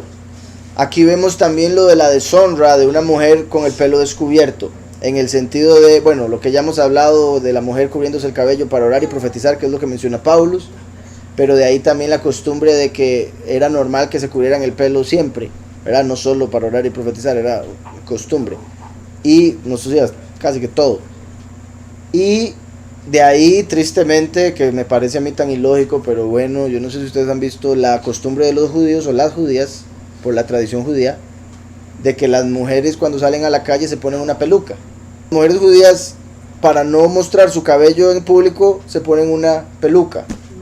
Entonces se ve rarísimo, porque no necesitan peluca, pero se ponen peluca para no mostrar su pelo. Entonces está mostrando el pelo de otra persona. Es súper raro, mejor ponerse un velo, me parecería a mí, mejor cubrirse con un manto, pero ponerse una peluca es como que quita toda la... Entonces, le quitan, también le descubren el pelo, y no solo por lo que ya acabo de mencionar, con respecto a al que es cabeza, cabeza descubierta, la que es cuerpo, se cubre, básicamente el punto. Pero también podía ser que al ella traer un velo, tras de eso la ponen en público, ella dice, no, aquí me cubro aunque sea con el velo, entonces no, le descubren la cabeza para que todo el mundo sepa quién es. Y si tenía trenzas, se las soltaban. No va a estar bonita usted en este momento, pero sí. Entonces, dice, el Cohen hará que la mujer esté de pie ante Yahweh y le descubrirá el pelo. Dice, esto es un indicador de que una mujer casada debe llevar su pelo cubierto. Y pondrá en sus manos la ofrenda minjá recordatoria, que es ofrenda minjá de celos. Y en las manos del Cohen estará el agua amarga de la maldición. Aquí lo traducen así, el agua amarga de la maldición. Curiosamente, vean cómo lo dice en hebreo, este 18 final, dice, estará Mei Hamarim, que serían las aguas amargas. Bueno, esta no era lo que estaba buscando, pero Hamearerim, que ponen de maldición, pero se podría decir las aguas amargas que causan amargura, o las aguas amargas que le van a hacer amargura. Pero Rashi dice que ese amargura sería muy redundante con el anterior, y que por la forma en que se escribe más bien parece hacer alusión a Arurim, de maldiciones. Entonces aguas amargas que producen maldiciones. Pero la otra maldición que está aquí es el verso final del 19. Lo leo. El Cohen le tomará juramento a la mujer. Le dirá, si no se ha acostado contigo, hombre, y si no has cometido adulterio siendo infiel a tu esposo, entonces nada te pasará si tomas esta agua amarga de maldición. Entonces, le está diciendo usted tranquila, porque es solo maldición para la que ha cometido pecado. Y en sí también parte de la maldición a la que se refiere, es la que estoy por mencionar, es que recuerdan la bendición que puso Jacob en Menashe y Efraín, que decía que bendigan con tu nombre, o que en Israel se bendigan con tu nombre, que es como decir que Yahweh haga contigo como hizo con Efraín y Menashe. Aquí la mujer quedaría como maldición, porque la gente diría, digamos, los esposos dirían a sus esposas infieles, que te pase como le pasó a aquella, ¿recuerda? Aquel día que se tragó aquella agua.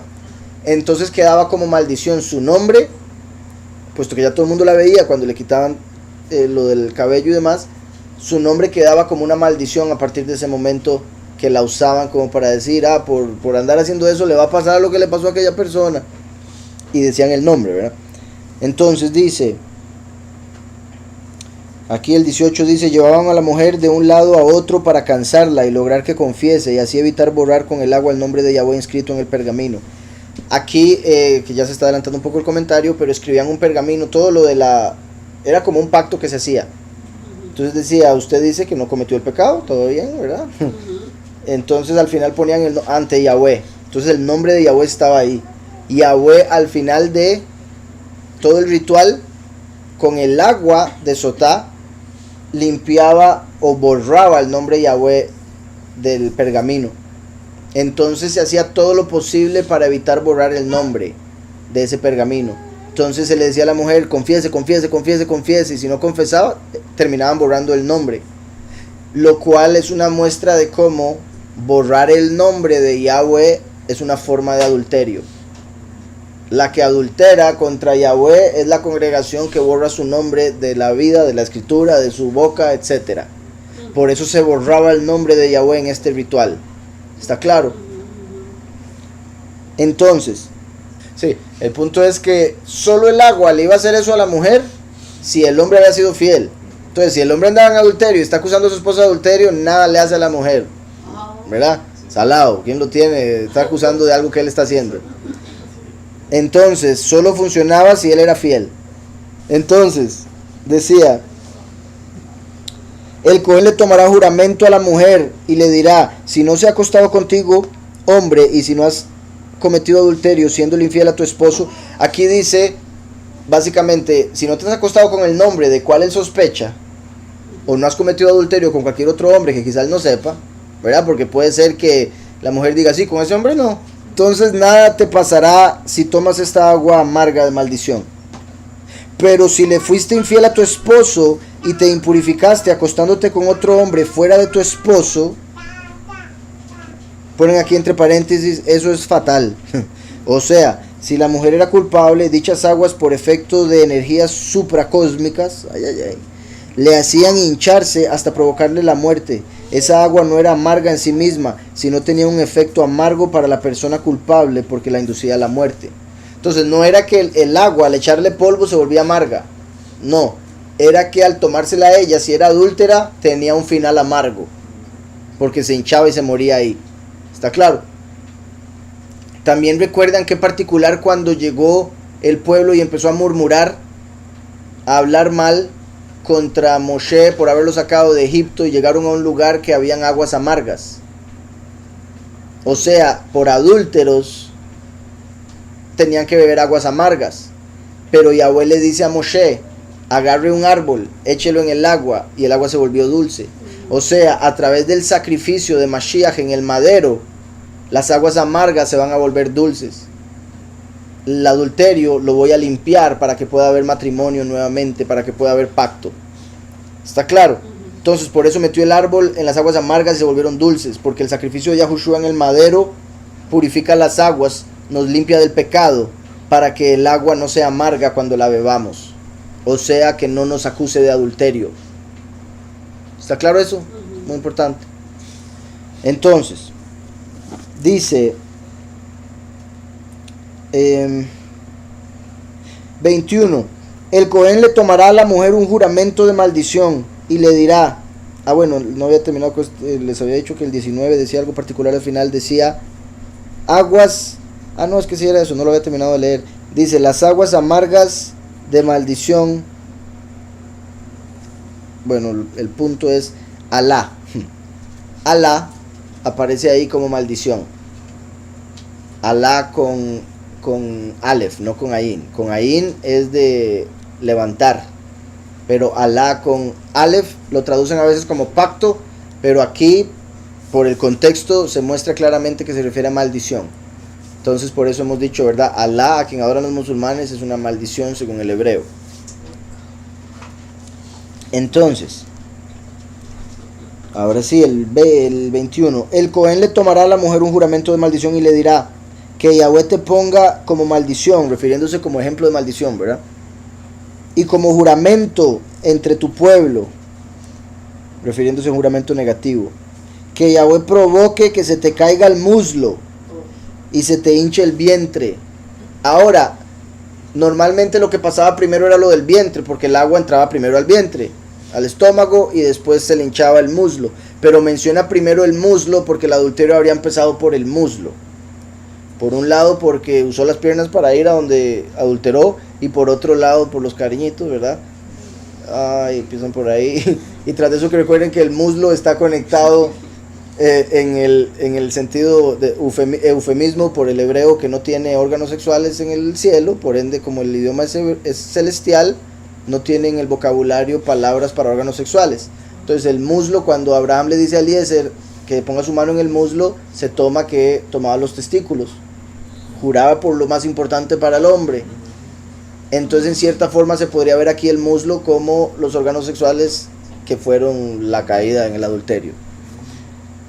Entonces por eso se menciona el muslo. También recuerden que el muslo, por lo que acabo de decir, representa pacto. Entonces rompió el pacto con su esposo, va a tener problemas con el muslo. Entonces dice que Yahweh provoque que se te caiga el muslo. y que se te hinche el vientre, porque en vez de poner semilla para su esposo, o sea, la semilla de su esposo para darle fruto, para darle hijos, puso la semilla de un extraño. Entonces le hincha el vientre, pero con muerte. Exacto, como un embarazo, pero negativo, para muerte, porque se termina muriendo ella. Y si tenía la semilla del hombre con el que adulteró, también moría, ¿verdad? Obviamente. Entonces se le hincha el vientre, pero no en la forma positiva. ¿Está claro eso? Entonces rompió el pacto y no dio fruto para su esposo. Rompió el pacto con su esposo y no dio fruto a su esposo. Entonces le pasa esto. 22. Esta agua de maldición entrará en tu cuerpo y hará que tu vientre se hinche. Ve cómo ahora cambia el orden. Porque el pecado habría empezado por el muslo, por eso empezó así. Pero la maldición empieza por el vientre, por eso lo explica así. Esta agua de maldición entrará en tu cuerpo, hará que tu vientre se hinche y que tu muslo se caiga. Y la mujer responderá, amén, amén. 2 veces amén por el muslo y el vientre. Entonces todo esto es para que si ella fue adúltera diga, no, Cohen, sí, la verdad que sí, ¿para qué tanta cosa? Y también todas estas palabras, imagínese tener que repetir amén, amén, después de que él dice que Yahweh te haga esto y esto y esto. No, hombre, nunca en la vida, padre, por favor, no. O sea, si está dispuesto es porque es súper inocente la mujer. O súper descarada y no cree nada en el Todopoderoso y dice que me va a pasar a mí nada, esto es pura agua con polvo, para que vea. Ahora, algo que no mencioné y que ya lo había mencionado el estudio anterior. Vean aquí la conexión que había hecho el padre con la ofrenda que traigas al sacerdote será para él. Y después empieza a hablar el hombre cuya mujer se desvíe. De ahí sacan la conexión en el judaísmo de que, obviamente, en general, la mujer que se desvía, la mujer que le es infiel a su esposo, eso es una consecuencia de que el esposo no le dio al Cohen lo que le pertenece. O sea, en sí, a Yahweh. Al hombre no darle a Yahweh su honor, o devolverle a Yahweh, o cumplir los mandamientos de Yahweh, en este caso lo conectan con las ofrendas, porque eso es lo que estaba hablando aquí, de traerle ofrendas al Cohen, entonces pierde lo que tiene. Desde que, lo que explicaba la vez pasada, el que da el diezmo va a ser prosperado. El que no da el diezmo va a terminar recibiendo solo el diezmo de lo que hubiera recibido. Porque el diezmo que debería ser para el sacerdote se lo mantuvo para él. Entonces lo que quiere para él es el diezmo, entonces solo 10% va a tener de lo que Yahweh le iba a dar. Ese es el punto. Y aquí la conexión es el que no dé a Yahweh lo que le pertenece, como las primicias, diezmo, ofrenda, se le empieza a desarmar la vida como hasta el punto de que su esposa lo deje por otro. Esa es la alusión que se hace aquí en la conexión. ¿Estamos? Por si algo. Y repito, eso me cuesta hablarlo estando aquí, ¿verdad? No estoy diciendo nada, estoy yo todo bien, bendito Yahweh. Yahweh hace todo y Él cuida y Él provee, pero es con el Padre cada uno para que sepa. Si alguien dice, pero ¿por qué me pasa esto? ¿Pero por qué me pasa lo otro? Sí, porque tal vez está fallándole al Padre. El hombre se refleja en su mujer. Entonces, en vez de tratar de cambiar a la mujer, debe cambiarse a sí mismo. Como cuando uno está en un espejo, no cambia el espejo, se cambia a uno mismo. Porque uno dice, uy, mira, vea, tengo esto malo. Entonces, cuando uno ve algo malo en la esposa, es porque como cabeza está haciendo algo malo. Por otro lado, la mujer se refleja en sus hijos. Cuando los hijos están haciendo algo malo, es porque la mujer tiene que arreglar algo. Se está reflejando y dice, es que ¿por qué usted está mal criado? No, tal vez yo soy mal criado. Básicamente debería ser la matemática. ¿Por qué están respondiendo? Yo le ando respondiendo. Esa debería ser, en vez de tratar de cambiar el espejo. Entonces, por eso el ejemplo es clave, como en esto de los hijos. El ejemplo es importantísimo. Porque después están los hijos diciendo, ¿pero usted por qué me dice que no haga algo que usted pasa haciendo? Dirá amén, amén. El Cohen escribirá estas maldiciones en un pergamino y las disolverá en el agua amarga. Las borrará con el agua amarga. Entonces, que se podría tener como, agarra el vaso y mete el pergamino, borrando el pacto. Entonces, una de dos, o se borra el pacto que tenía con el esposo por el adulterio, o se borra el pecado del cual la estaban culpando, se borra más bien la vergüenza que haya pasado. Ahora, también aquí esto es algo particular, porque el hecho de que Yahweh esté dispuesto a que su nombre sea borrado de este pergamino cuando se hacía este ritual, es una muestra clarísima de que Yahweh busca la paz en la casa. Yahweh busca que la pareja, que el matrimonio se lleve bien. Ante todo, que el matrimonio se lleve bien. Él quiere la unión del esposo y la esposa, tanto que está dispuesto a que en este proceso se borre su nombre. Algo tan importante. Ahora, ¿cómo se podría eso interpretar, digamos, con lo que habla Paulus? De que si una mujer no cree en Mashiach, pero está dispuesta a estar con su esposo y ser fiel y sujetarse, que se mantenga con él porque va a ser purificada a través de la fe de su esposo. ¿Sí me explico? Por ejemplo, Yahweh está dispuesto y dice, ok, yo la purifico si ella lo ama a usted. Si le muestra amor a usted como el amor que me tendría que mostrar a mí, yo la purifico. Porque es su cuerpo y usted es cabeza. Entonces usted la purifica a través de sus obras. Básicamente el punto. ¿Está claro? Entonces Yahweh, con tal de que haya paz en la casa, Él dice, no, manténgase con ella, aunque ella no crea en mí. Está bien. 1 Corintios 7, por si algo. Sí, donde habla de cómo la mujer puede purificar al hombre o el hombre a la mujer si uno de los dos cree en Yahweh y el otro no está en contienda, no está tratando de, ¿verdad? Porque eso ya es otra cosa. Es si la persona dice, no, yo a usted lo amo mucho, pero eso que usted cree no estoy muy segura, o no sé, o no lo creo, pero a usted lo amo y le voy a respetar y voy a estar con usted y voy a ser fiel. Entonces, por el amor que hay, por el pacto que ya había, que se mantenga el matrimonio. Dice, el Cohen escribirá estas maldiciones en un pergamino y las disolverá en el agua amarga. Dice, luego le dará a la mujer que tome el agua amarga de maldición.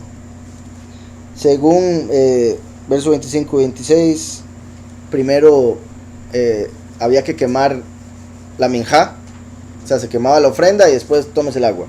Una vez más, dándole tiempo y tiempo para que la mujer confiese. Luego le dará a la mujer que tome el agua amarga de maldición. El agua amarga comenzará a surtir efecto. Aquí me ponen un comentario, dice, mujer sospechada de adulterio, barra diagonal nazareno. La Torah yuxtapone ambos temas. Ok, es que en el próximo capítulo vamos a ver lo del nazariato. Entonces, la Torah yuxtapone ambos temas para indicarnos que cuando uno se encuentra frente a una situación que podía llegar a derivar en lascivia, la primera medida que debe tomar es, al igual que el nazareno, abstenerse del vino. Entonces el nazareno, lo primero que se menciona es absténgase del vino. Entonces cuando una persona considera que puede estar resbaloso por donde anda, no tome vino porque se cae de fijo. Entonces si uno siente hoy con esta persona mejor le ando con cuidado porque hay quizá, o sea, en el sentido de que quizá haya una atracción, quizá haya una muy buena amistad, que puede pasar algo diferente, no toque el vino, absténgase del vino porque el vino puede hacer que la persona diga, no, ¿sabe qué? No importa tanto, no va a ser tan duro, no, me van a perdonar, etcétera, etcétera, etcétera. Se le va el juicio y por beber vino puede terminar pecando. Entonces lo primero que haga aquel que esté en una situación donde pueda resbalar es no tome vino. Espero eso esté claro, es muy importante. Dice, y vendrán a ella las aguas amargas para amargarla, o para amargura, y serán para ella amarga, dice aquí. 25. El Cohen deberá tomar de mano de la mujer la ofrenda minjá de celos. Aquí se dice que era, o sea, la forma en que lo escribe se refiere a que el Cohen tomaba la mano de la mujer, entonces con ella la mecía. Entonces dice, el Cohen deberá tomar de mano de la mujer la ofrenda minjá de celos, deberá mecer la ofrenda minjá ante Yahweh y deberá acercarla al altar. Entonces dicen para adelante y para atrás, para arriba y para abajo. Dice, el Cohen tomará un puñado de la ofrenda minjá como recordatorio suyo. Dice aquí, a través del cual Yahweh recuerda al dueño de la ofrenda.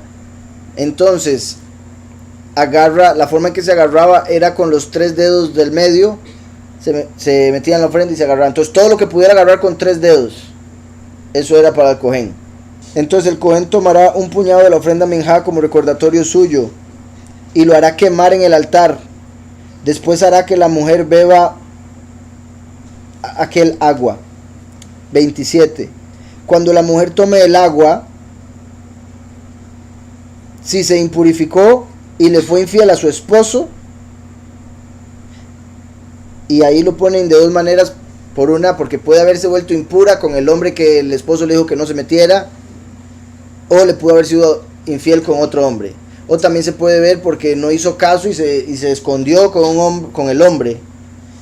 No necesariamente hayan cometido todo el pecado, y lo digo en el sentido de que dice se volvió impura y después le fue infiel a su esposo, o sea, lo separa.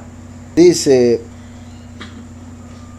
cuando la mujer tome el agua, si se impurificó y le fue infiel a su esposo, el agua de la maldición entrará en su cuerpo y la amargará. Se le hinchará su vientre y colapsará su muslo.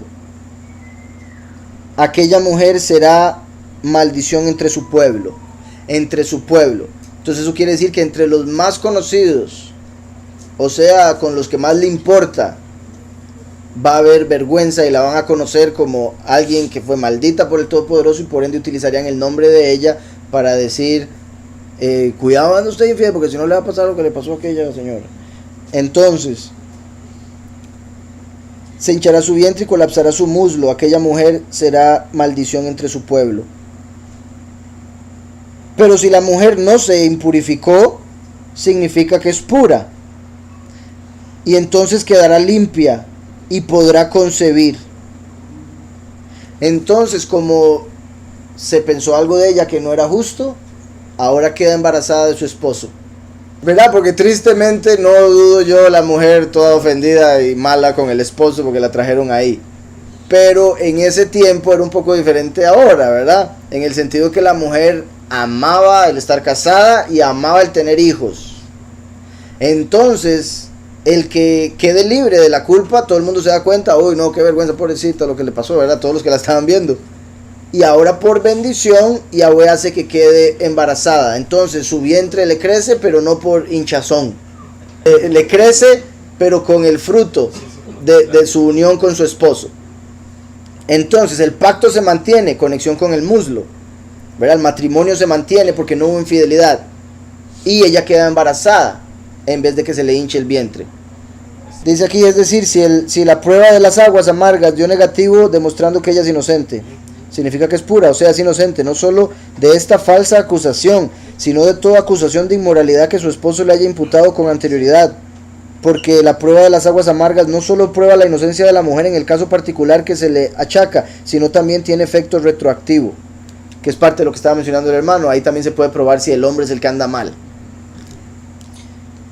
Después dice, entonces quedará limpia de las aguas amargas que se tornarán en aguas de bendición, ¿verdad? Las aguas amargas se convierten en bendición si ella no cometió pecado. Dice, sí, y podrá concebir. Si antes daba a luz con dificultad, a partir de ahora lo hará con facilidad. Si antes le dolía mucho dar a luz, ahora el bebé sale sin dolor, básicamente. Exacto, convierte lo que hubiese sido una maldición, porque ella estuvo dispuesta a ser maldita si hubiese sido infiel. Entonces ahora Yahweh le da bendición por esa inocencia.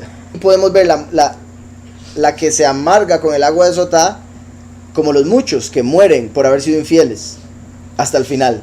Y los pocos que son fieles beben el agua y nada les pasa, entonces dan frutos sin dolor. O sea, pasan a la vida eterna sin pasar por muerte. ¿Está claro ese punto? Las dos mujeres, como los muchos y los pocos, la que bebe el agua y tiene que morir, y la que bebe el agua y más bien le da bendición.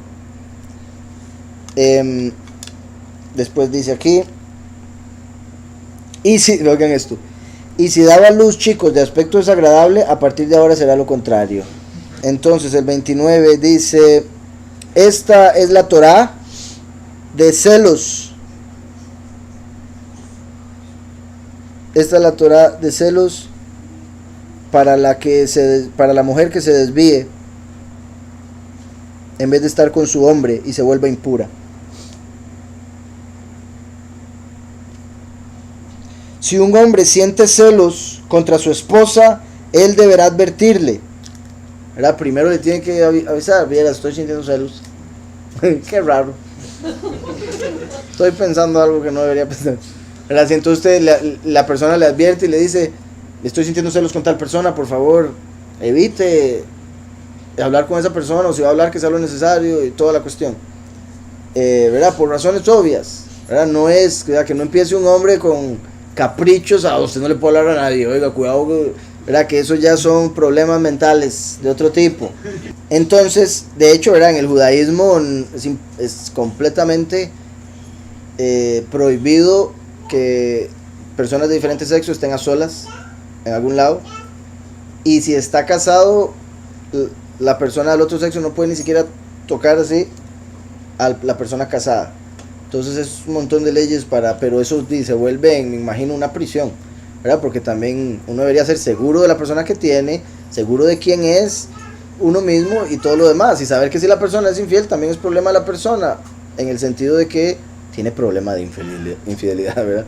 Obviamente uno tiene que reconocerlo de uno, ¿verdad? Yo hice esto, yo hice lo otro, y tal vez hice que la persona ya no me quisiera y encontró cosas en otros.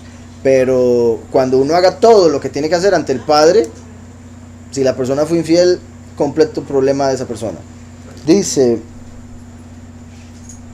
si un hombre siente celos contra su esposa, él deberá advertirle, refiriéndose que sea cuidadoso en su conducta, y le hará presentarse ante Yahweh. El Cohen obrará con ella de acuerdo a esta Torah o esta ley. Aquí también ponen un paréntesis. Si la mujer fuese hallada culpable a través de las aguas amargas, y viene el verso diciendo, el marido quedará libre de la falta.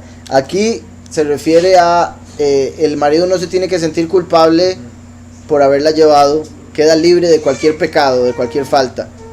Aquí obviamente el punto es si la mujer muere, el hombre no debería decir se murió por mi culpa, porque la traje aquí a que se tomara las aguas.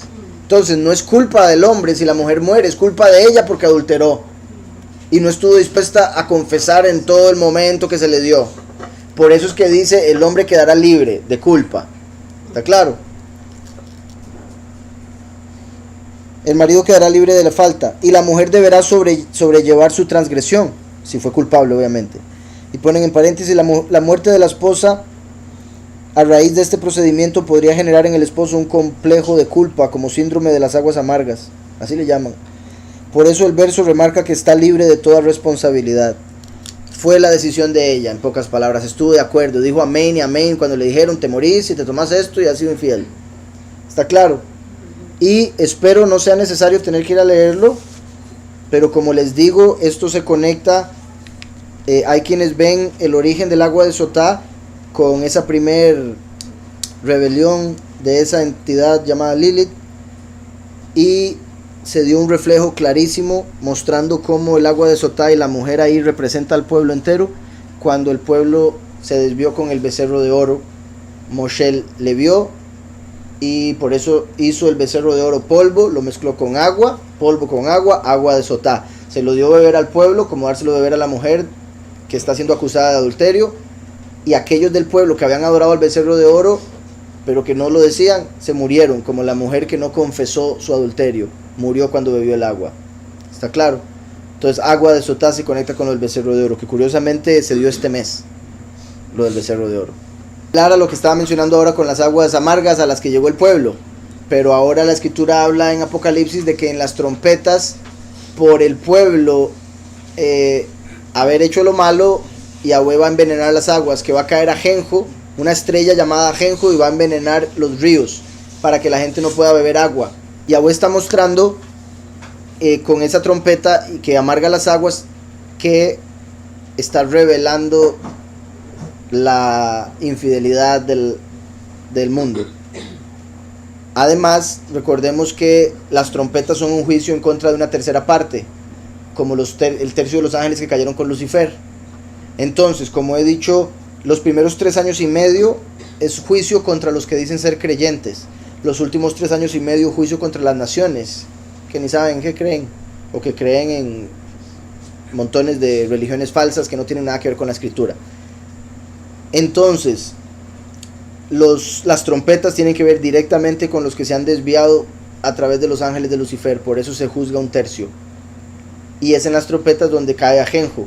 Entonces, por haberse desviado con Lucifer, por haber adulterado con Lucifer y la doctrina que dio él, cae Ajenjo y las aguas se vuelven amargas.